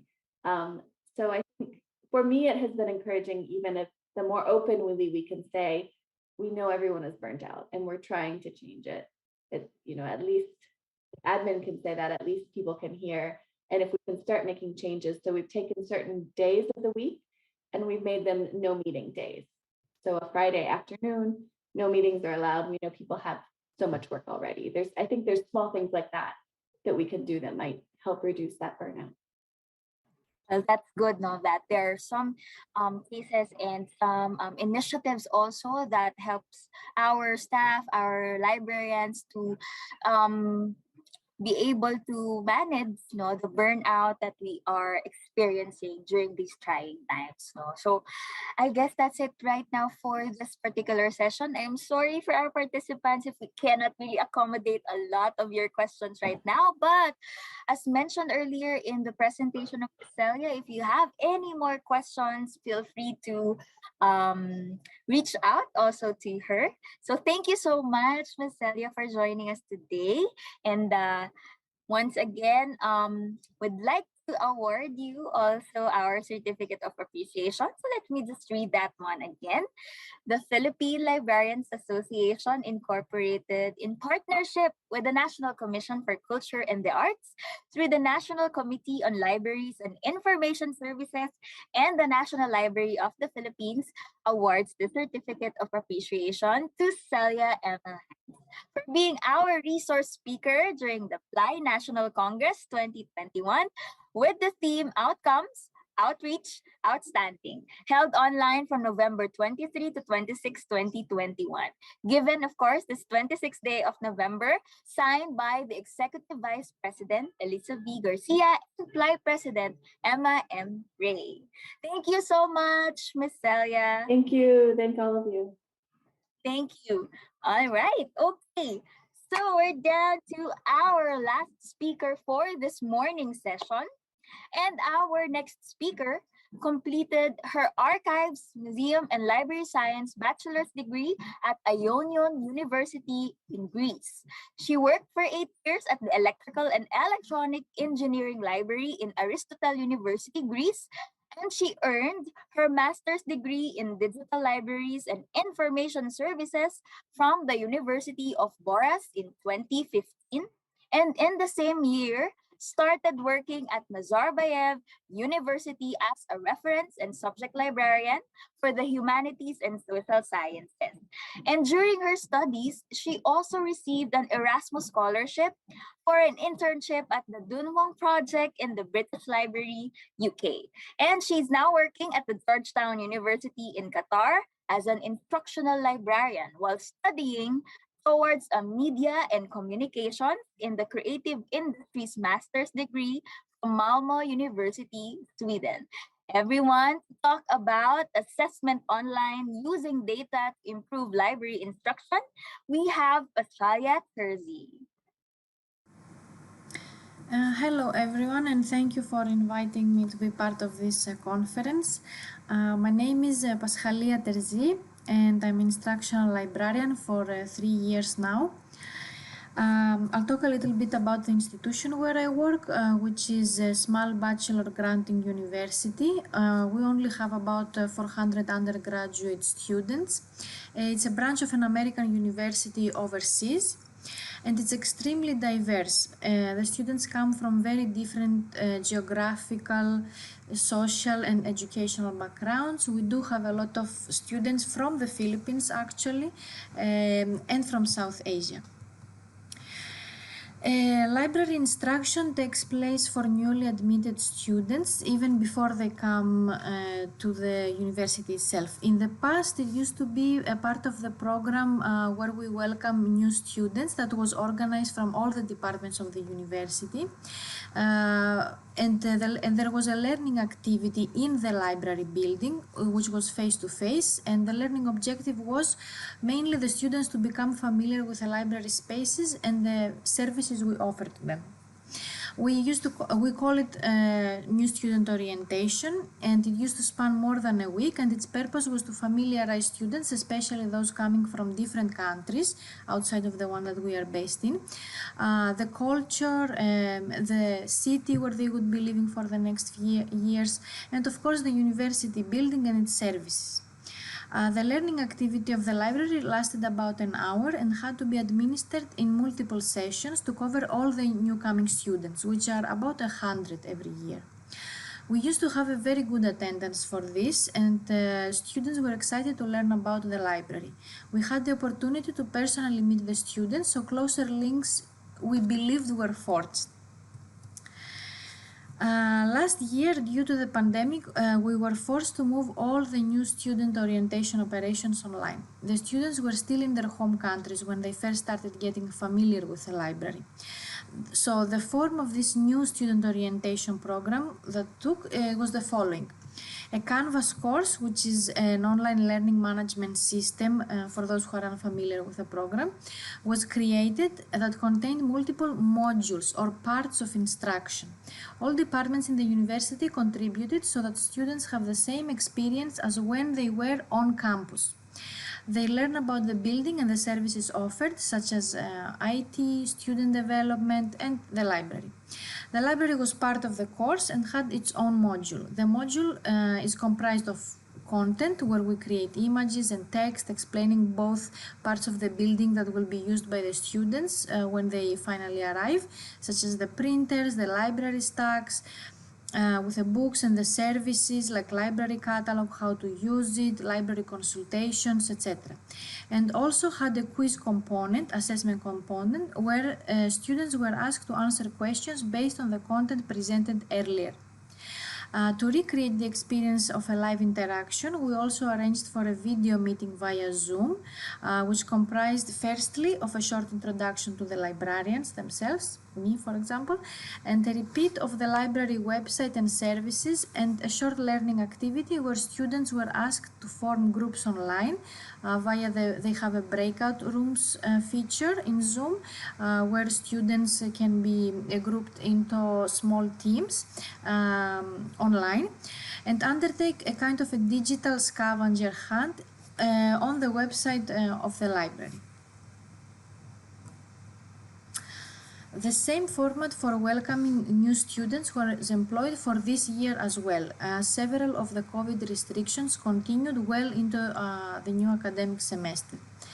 We had more time to redesign the Canvas library module this time and the online activity via Zoom.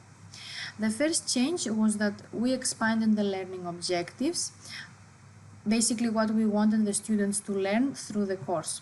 Because we didn't know when we would meet the students because of COVID restrictions, a decision was made to equip them with as much knowledge about the library as possible. The quiz questions were also expanded so that we could make sure the students have really digested this knowledge that we offer them in the content. Assessing their knowledge through quizzes is a way to do that since we lacked the face-to-face interaction. We also repeated the online meeting via Zoom and the learning activity. This time we planned a more elaborate scavenger hunt on the website and tried to collect more proof of the students' skills with using the library website by asking them to type their questions and answers on a Google Doc while they were live.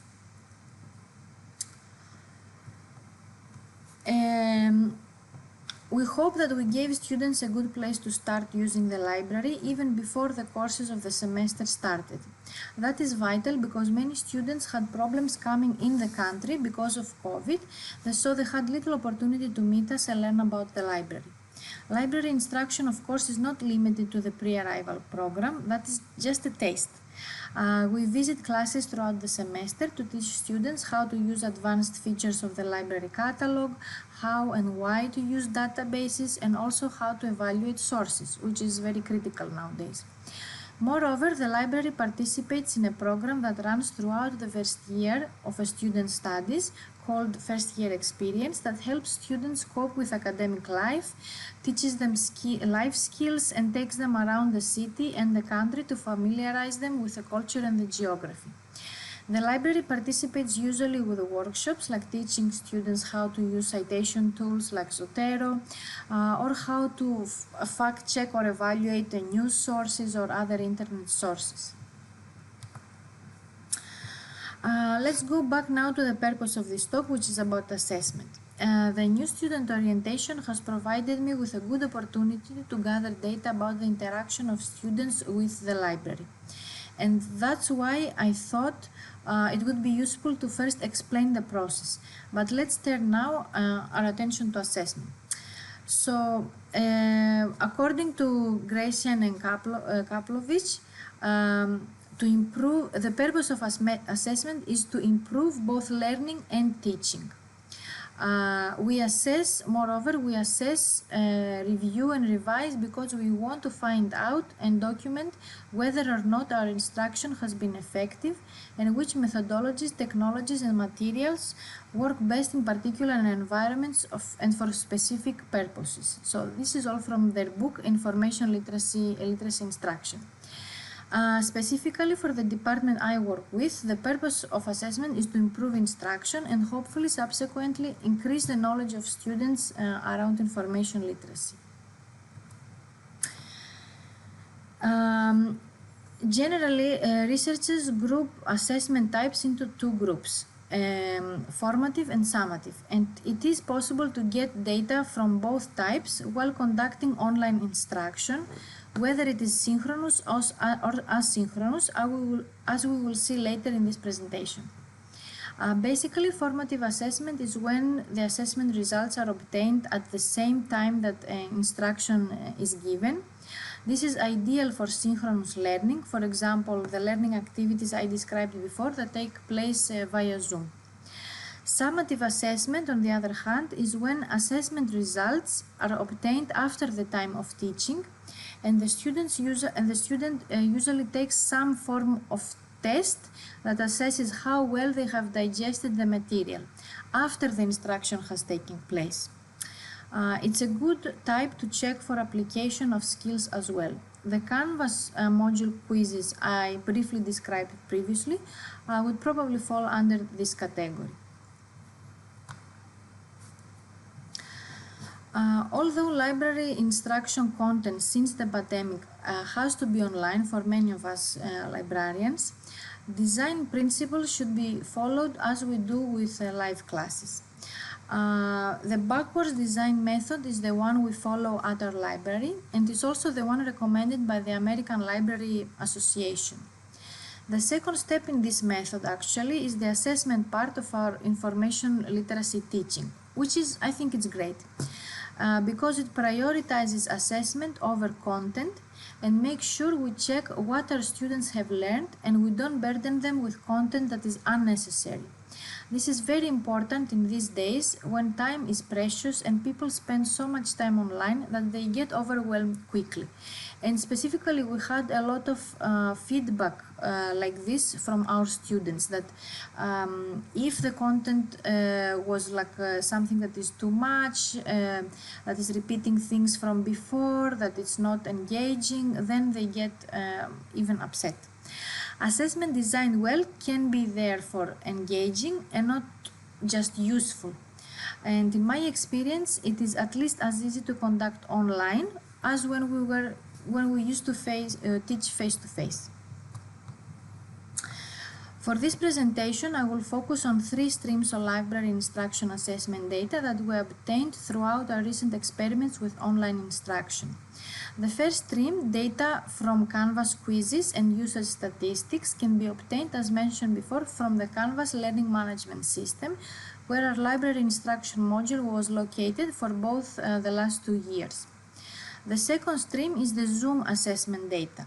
That is not such a clear-cut assessment data source, but a lot of video conferencing features can be used to gather data that can be used for assessment later and probably have equivalents in other platforms too, for online meetings like Google Hangout, I think, Skype maybe, and even WhatsApp. The third stream is a good old survey. We administered one only last year, 2020, but it was crucial for the changes we implemented in the next iteration for this year for online teaching. It was administered through Canvas as well, as Canvas has an in-house survey tool, but another tool could also be used, like Google Forms.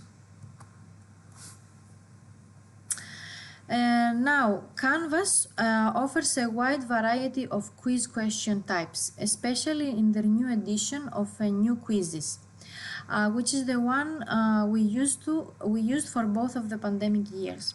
Although having an extended variety of options to choose from is great, it can be burdensome and overwhelming for students.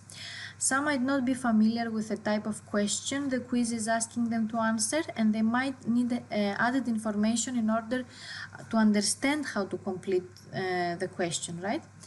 So it is a good practice to provide a variety to keep the interest of students, but also keep it simple.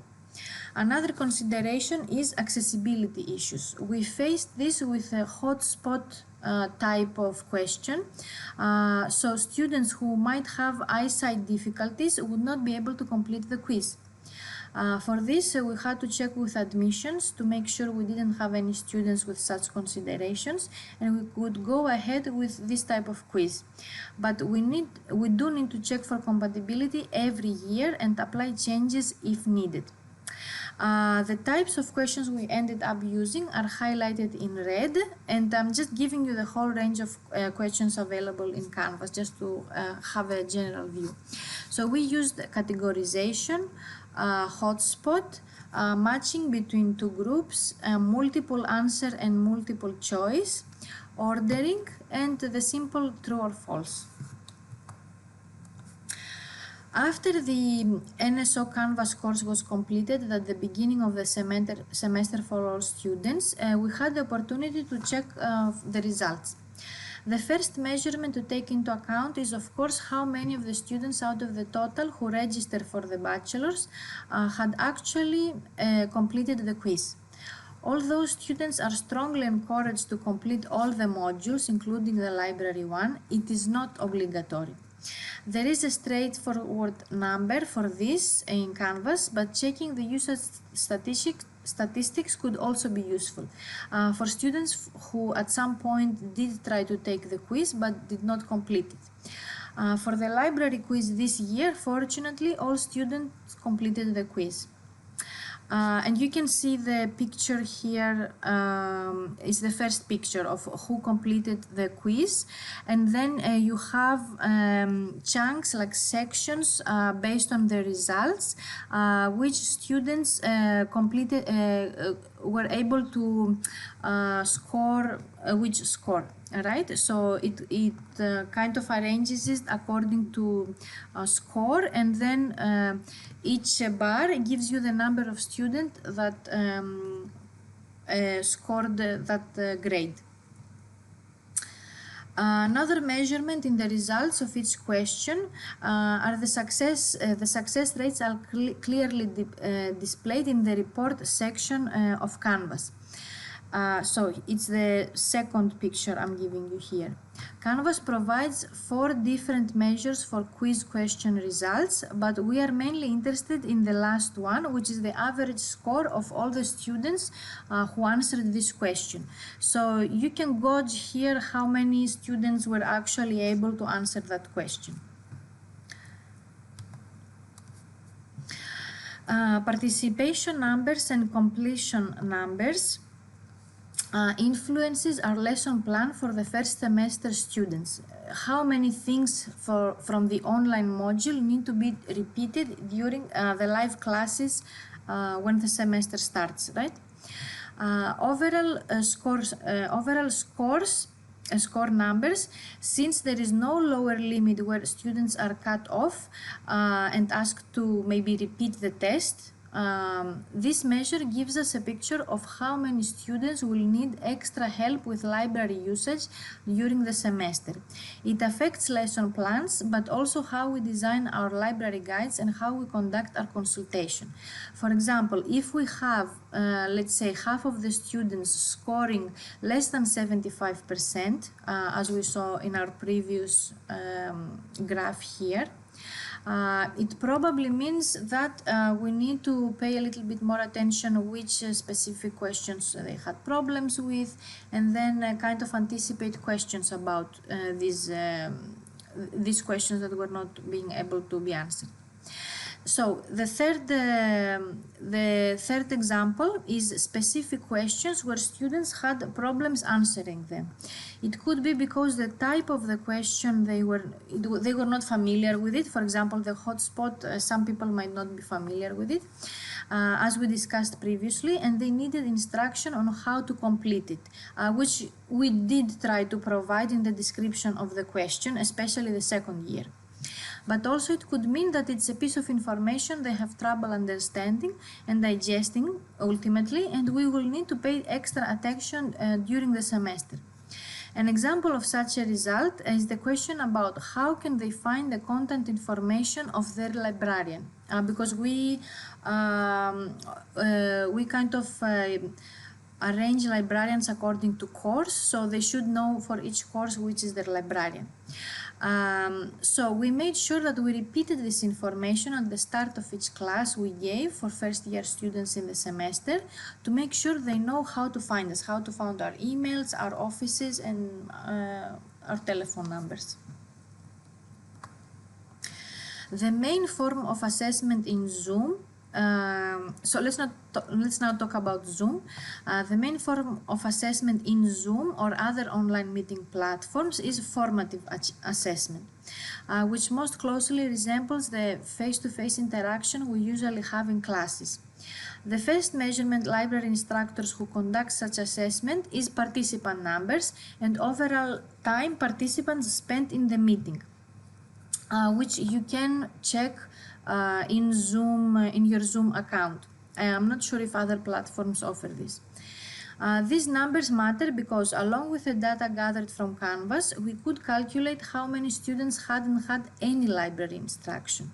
In our case, all students participate in the Canvas quiz, but only about half of all registered participated in the online meeting, which means, of course, that although all students have at least some grasp of how the library works, half of them missed out on important information.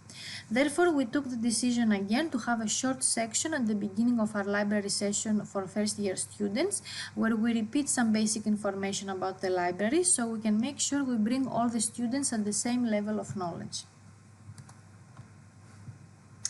So here I'm giving you some more like a visual of how the Zoom data looks like in the account. So first you can go back to check the meeting that you conducted, the specific date, and then see how many participated.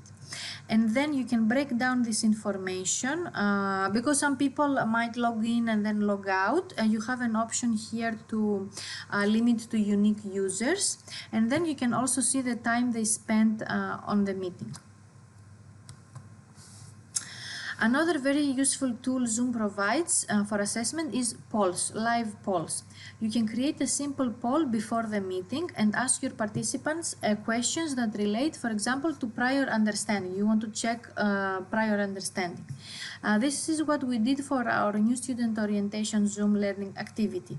Participants were asked at the beginning of the session 2 basic questions that pertained to the content we had already discussed in the Canvas module. In this way, we could gauge the gaps in knowledge of our participants and could address it during the meeting. Basically, we answered the questions for people who answered wrongly. You can also use polls towards the end of the session to assess if the participants have indeed digested the information you presented during the session. The results of the polls are available in Zoom in your Zoom online account. So you can see here how it looks like when you create the poll.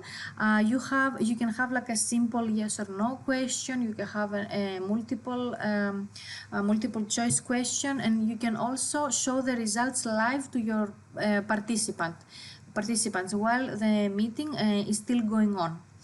So that's a good way for them also to kind of understand if they how many people are familiar with some piece of information, and if there are a lot who are not familiar and they see it on the poll, then they are more interested to actually learn the correct information.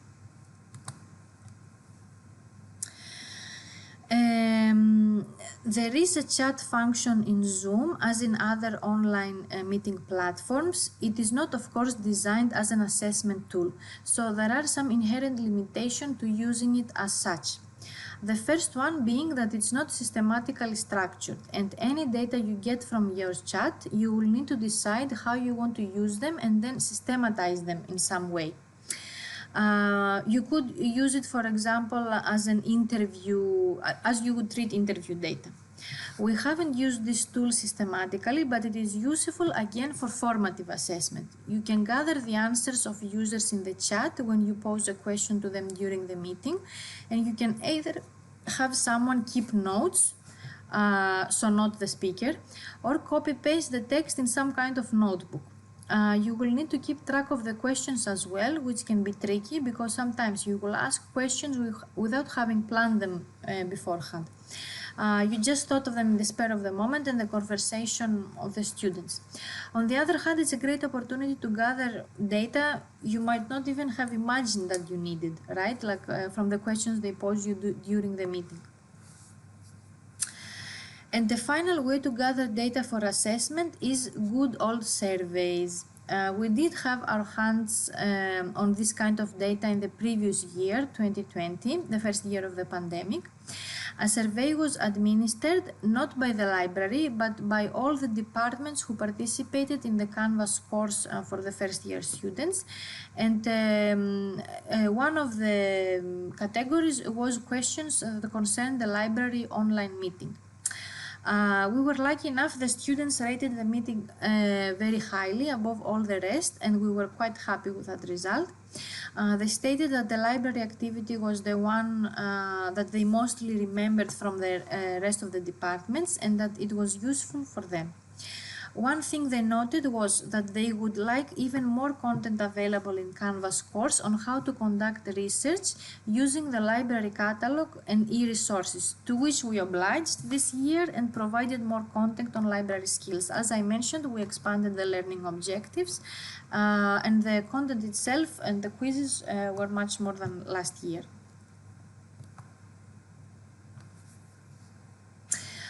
This year, unfortunately, a survey was not administered, but this was not under our control. This taught us a lesson, though, that we should try to gather as much data possible from any other sources. And for this reason, we try to be much more systematic with our Canvas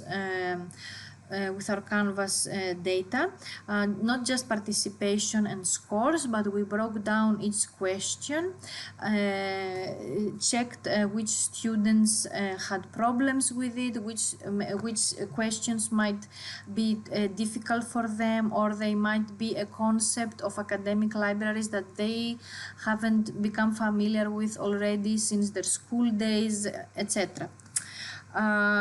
And with Zoom, apart from the participants and the participation numbers and everything, as I mentioned, we did have a Google sheet where students entered online, and they had to reply to the activities that we posed to them on that sheet. So we were also able to gauge how the skills that we taught to them in the Canvas course were being applied in a live situation, right?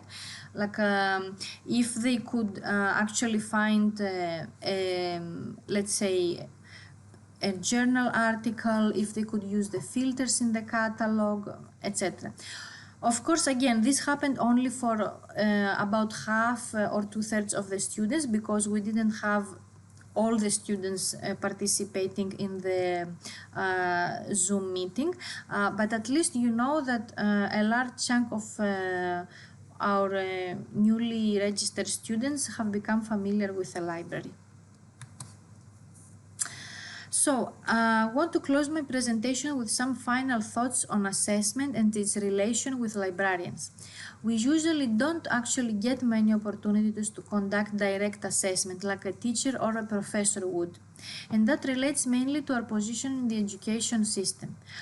I would love to hear your experiences with assessment and how are things in the Philippines. For the education system that I have been working on, opportunities are scarce and we have to grab any that comes our way.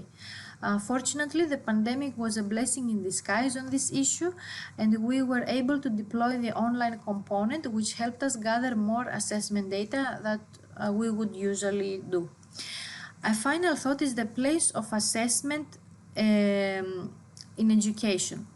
There are important voices coming especially from the critical information literacy camp that reject it as a tool to improve instruction, and I think they have some correct points, because it can increase competition, discourage students when they get bad results, and in the end, how much does it really measure knowledge? My answer to this is to try and build assessments that are more like learning activities. They should be tied with interesting content, so therefore use images, take advantage of the possibilities of the web has to offer for engagement, and then make the student feel a sense of accomplishment at the end. We are planning to revise our online instruction again this year. It has been a long learning process for us, and the type of assessment we use till now might not be ideal, but we will try to make it more interactive and engaging for the future. Thank you for listening to my presentation. Please ask me questions and share your experiences after the session. I will also try to share my personal email with you, and if anyone who wants to come to contact me to discuss more about assessment, I would be very happy to hear from you. Thank you again for inviting me to the conference. Thank you so much, Ms. Paschalia. That was an interesting sharing about assessment for our library instruction. So our participants, I'm sure you have questions in mind already, and I'm seeing a lot of questions in Slido. Again, for those who wanted to submit still some questions that you have in mind, please go through our Slido. Go to slido.com/PLAI 2021. All right. So now let's begin answering those questions. I know we have Miss Paschalia here. Hello, ma'am. Hi. I don't think. Can you hear me? I don't know what hear you, ma'am. I don't know what I have done, but I can It's see myself. I'm It's sorry all for right, that. but we're hearing you loud and clear. Okay. So, all right. Okay. Yeah, I can receive your questions. I'm sorry. I don't know why it doesn't show my face. All right. Okay.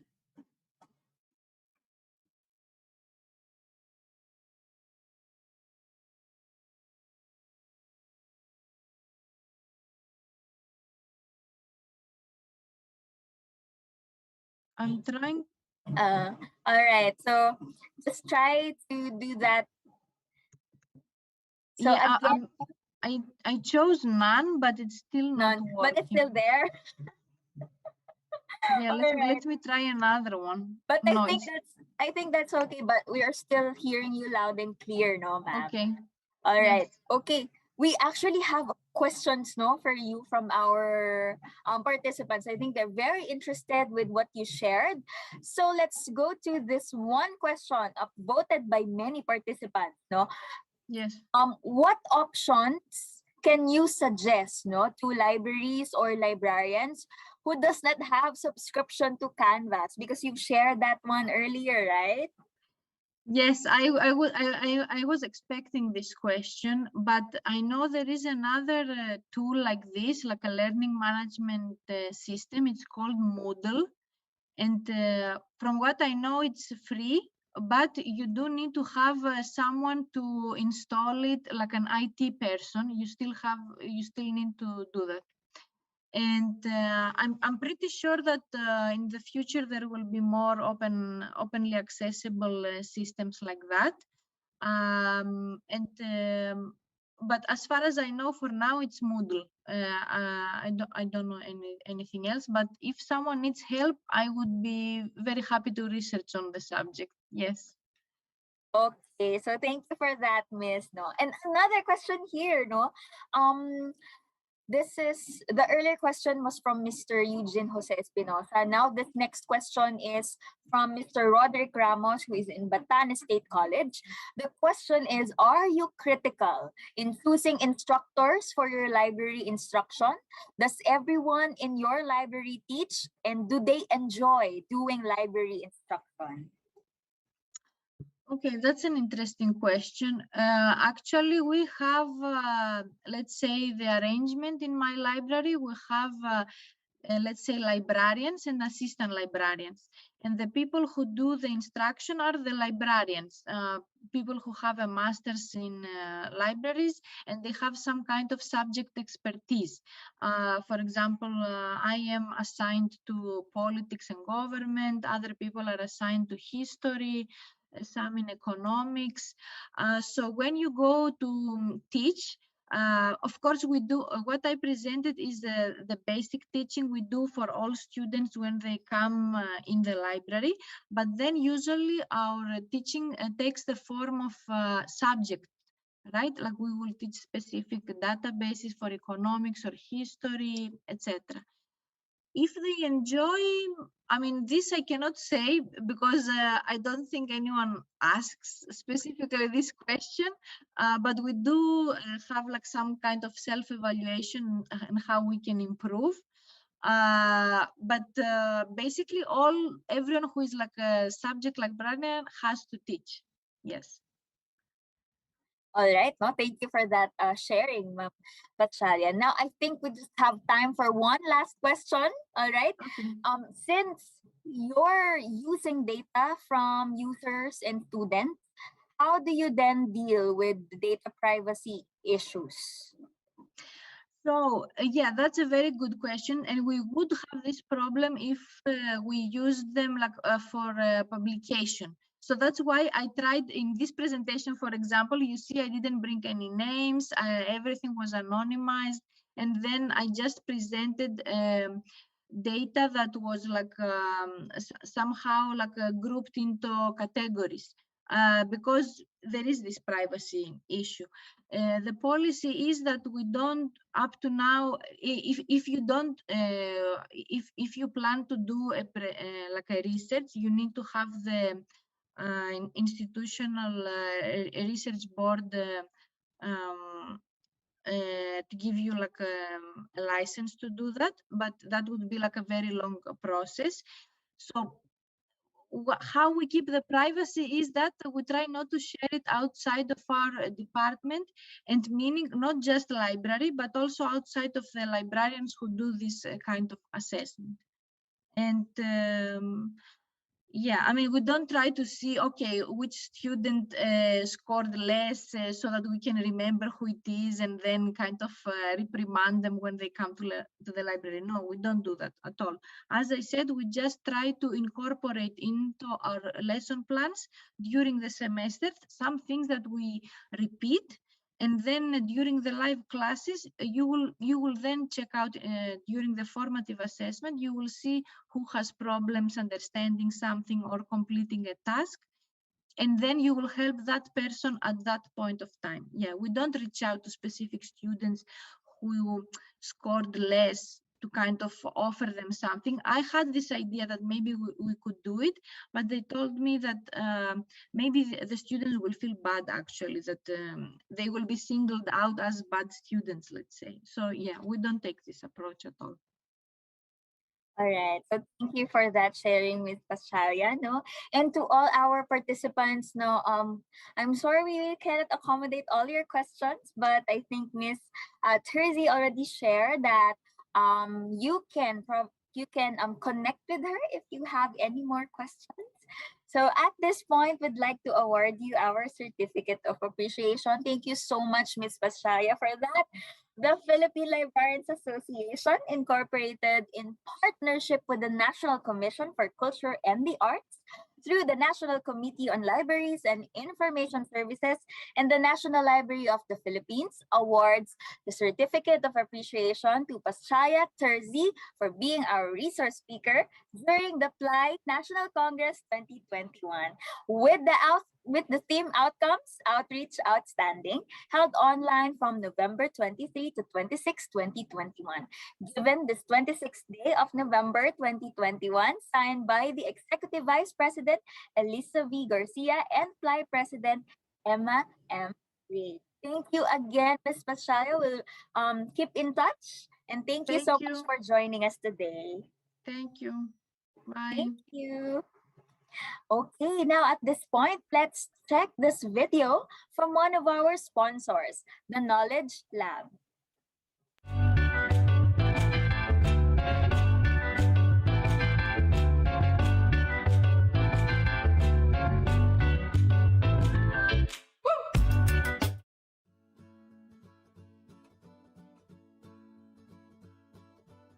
Learn 360 is a thoughtfully vetted, ad-free, easy-to-use media library packed full of the best educational content available for audiences in pre-K through grade 12. Drawing from more than 560 educational producers, including National Geographic, BBC, Sesame Street, and A&E, our library of over 180,000 digital resources is designed to both engage students and correlate to standards, making Learn 360 the perfect fit to meet today's diverse learning environments. Organized with the educators in mind, our multimedia library is packed full of content to meet curriculum needs. Teachers can find engaging content to help bring lessons to life, choosing from videos, printable worksheets, and full interactive STEM lessons. Students can dive in independently for research, homework help, or even just for fun. Learn 360's enhanced state-of-the-art platform allows educators to customize their home screen, build classroom playlists, create quizzes within the content, and share both print and digital materials easily. Offering simple integrations with popular educational services, Learn 360 is a powerful tool for blended instruction, project-based learning, one-to-one environments, and traditional in-class learning. Join the over 26,000 schools and 22 million students using Learn 360 today.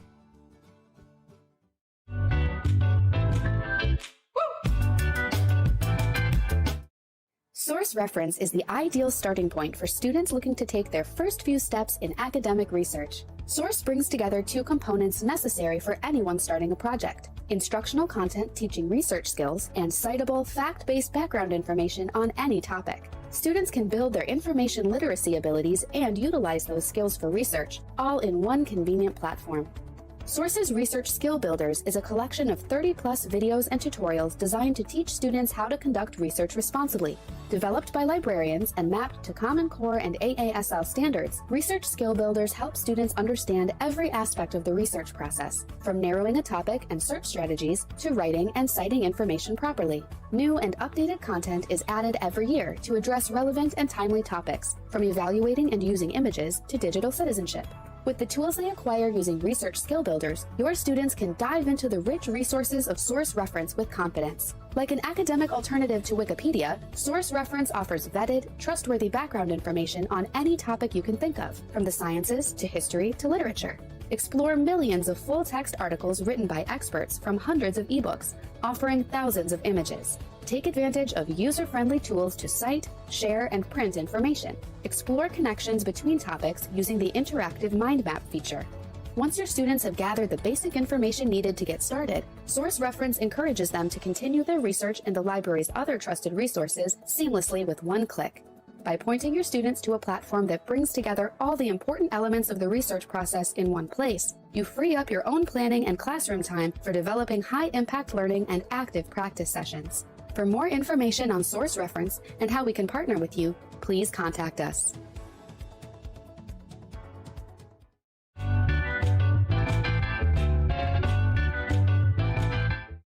Hello, I'm going to give you a quick overview of Science Online, our award-winning database that provides expansive coverage of the full range of scientific disciplines. You can see right from our homepage that this comprehensive resource includes e-learning modules on high-interest science topics, animations and videos, interactive experiments, featured diagrams and key people, as well as a wealth of additional resources, core topic centers, and science in the news. Now let's take a more detailed look at what's in the database.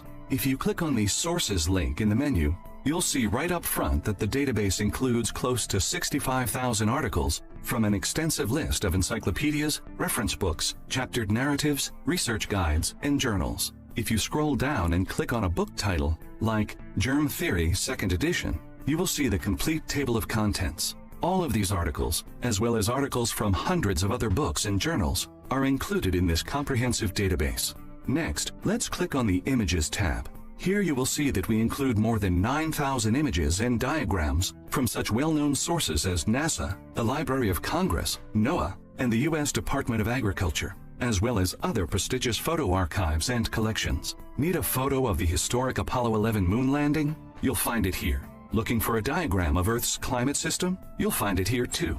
Now let's take a quick look at the remaining Sources tab. Under the Video tab, you'll see that we've included close to 7,500 video clips from such well-known producers as the American Museum of Natural History, British PATH, the BBC, the WPA Film Library, Cambridge Educational, and many others. These are great for teaching and can even be embedded into practically any learning management system. The next tab is our Timelines. We have 19 different timelines covering both scientific eras and broad science topics, with more than 7,700 entries. And finally, our Contributors tab provides a partial list of the many acclaimed authors, academics, and editors responsible for the scholarship behind all that you'll find in this database. Now let me show you how you can use this database. Basically, there are two ways. One is to search for what you're looking for. The other is to browse. If you go the search route, you simply type in a word or phrase, and you get relevant tabbed results organized by media type, with filters along the right rail to help you narrow the results. For example, let's type in climate and click on the search suggestion, climate change. As you can see, you get a long list of relevant results under each tab. When you click on an article, like the sixth one down, you'll get the full text of this extensive article and information on where it came from. In this case, the Encyclopedia of Earth and Space Science. If you click on any other tabs, you'll get whatever experiments, images and diagrams, videos, timelines, and news that relate to climate change. If you're coming to this resource without a specific search in mind, a great way to explore and get some ideas for a research paper is to browse our topic centers. Our editors have pulled together topic centers on each major scientific discipline, including biology, chemistry, physics, earth science, and computer science, among others. Let's look at the topic center on chemistry. The first thing you'll find is a hand-selected list of overview articles that give you a broad understanding of the discipline in an organized manner, covering the major themes in that subject area. You'll also find a list of suggested research topics, which are the most searched and highly relevant terms for this topic. Next, on the right rail, you'll find videos and animations, related experiments, related diagrams, tables and data, and a timeline. This page basically contains everything a student might need if they were studying this subject in class or about to write a research paper. And, unique to this product, you'll find a collection of e-learning modules that provide course-length coverage of high-interest science topics, such as biomes of the Earth, energy and the environment, and genetics and evolution, to name just a few. These expanded sources include chaptered narratives, related videos and animations, diagrams and images, and a chronology. You can also browse our resources and see our extensive collection of diagrams, experiments, tables and data, and more. Finally, we have a Science in the News section that features up-to-date articles on the most recent advances in scientific research, distilled into easy-to-understand language for all readers. So that's the quick tour. I hope you'll take some time to look around on your own. We think you'll be impressed. If you would like to speak to someone about our flexible subscription plans, please contact us. We'd love to hear from you.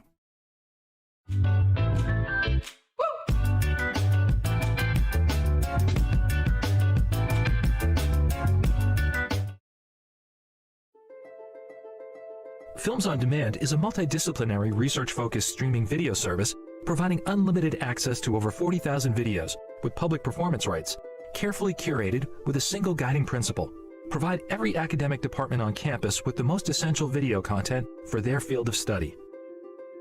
We individually select titles from more than 1,200 international producers that will both educate and entertain students and researchers from a wide range of subjects, from the basics of personal finance to the complexities of epigenetics, to Oscar, Emmy, and Peabody Award-winning documentaries and A-list performances spanning the arts.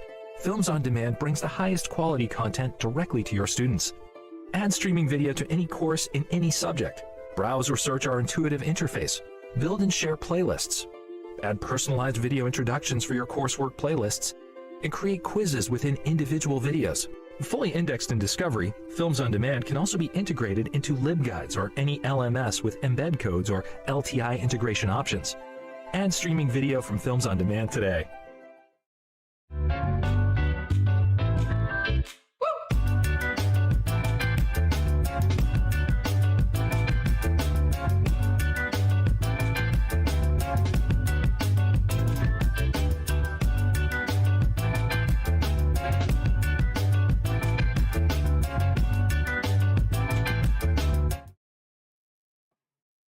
Thank you so much, the Knowledge Lab. And we hope to have you again with us in the next PLAI Congress. And that concludes our PLAI Online Congress 2021.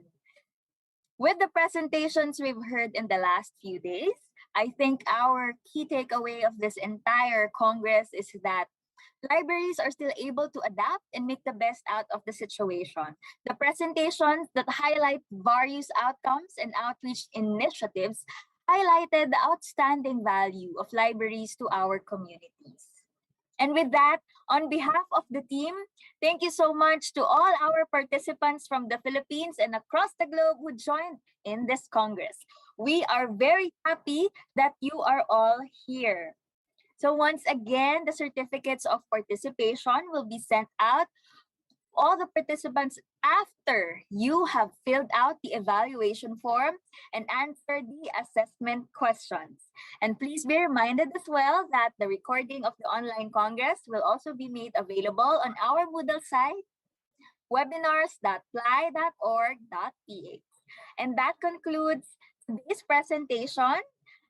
This is Donna Labangon, librarian at the De La Salle University, your moderator and host for today, thanking you all for participating in this event. Thank you so much to our speakers as well who shared their time and knowledge with us. Thank you also to all our sponsors and for making this event possible. We'll now have a lunch break before we proceed to the Fellowship and General Assembly. Please be reminded that our GA will no longer be broadcasted in YouTube. It will only be made available here in Zoom. So again, to view the minutes and the agenda of the assembly, please check out our Moodle site at webinars.plai.org.ph. Muli, maraming salamat po at mag-ingat po kayong lahat. Sana ay magkita na po tayong muli sa susunod na PLAI Congress. Maraming salamat po.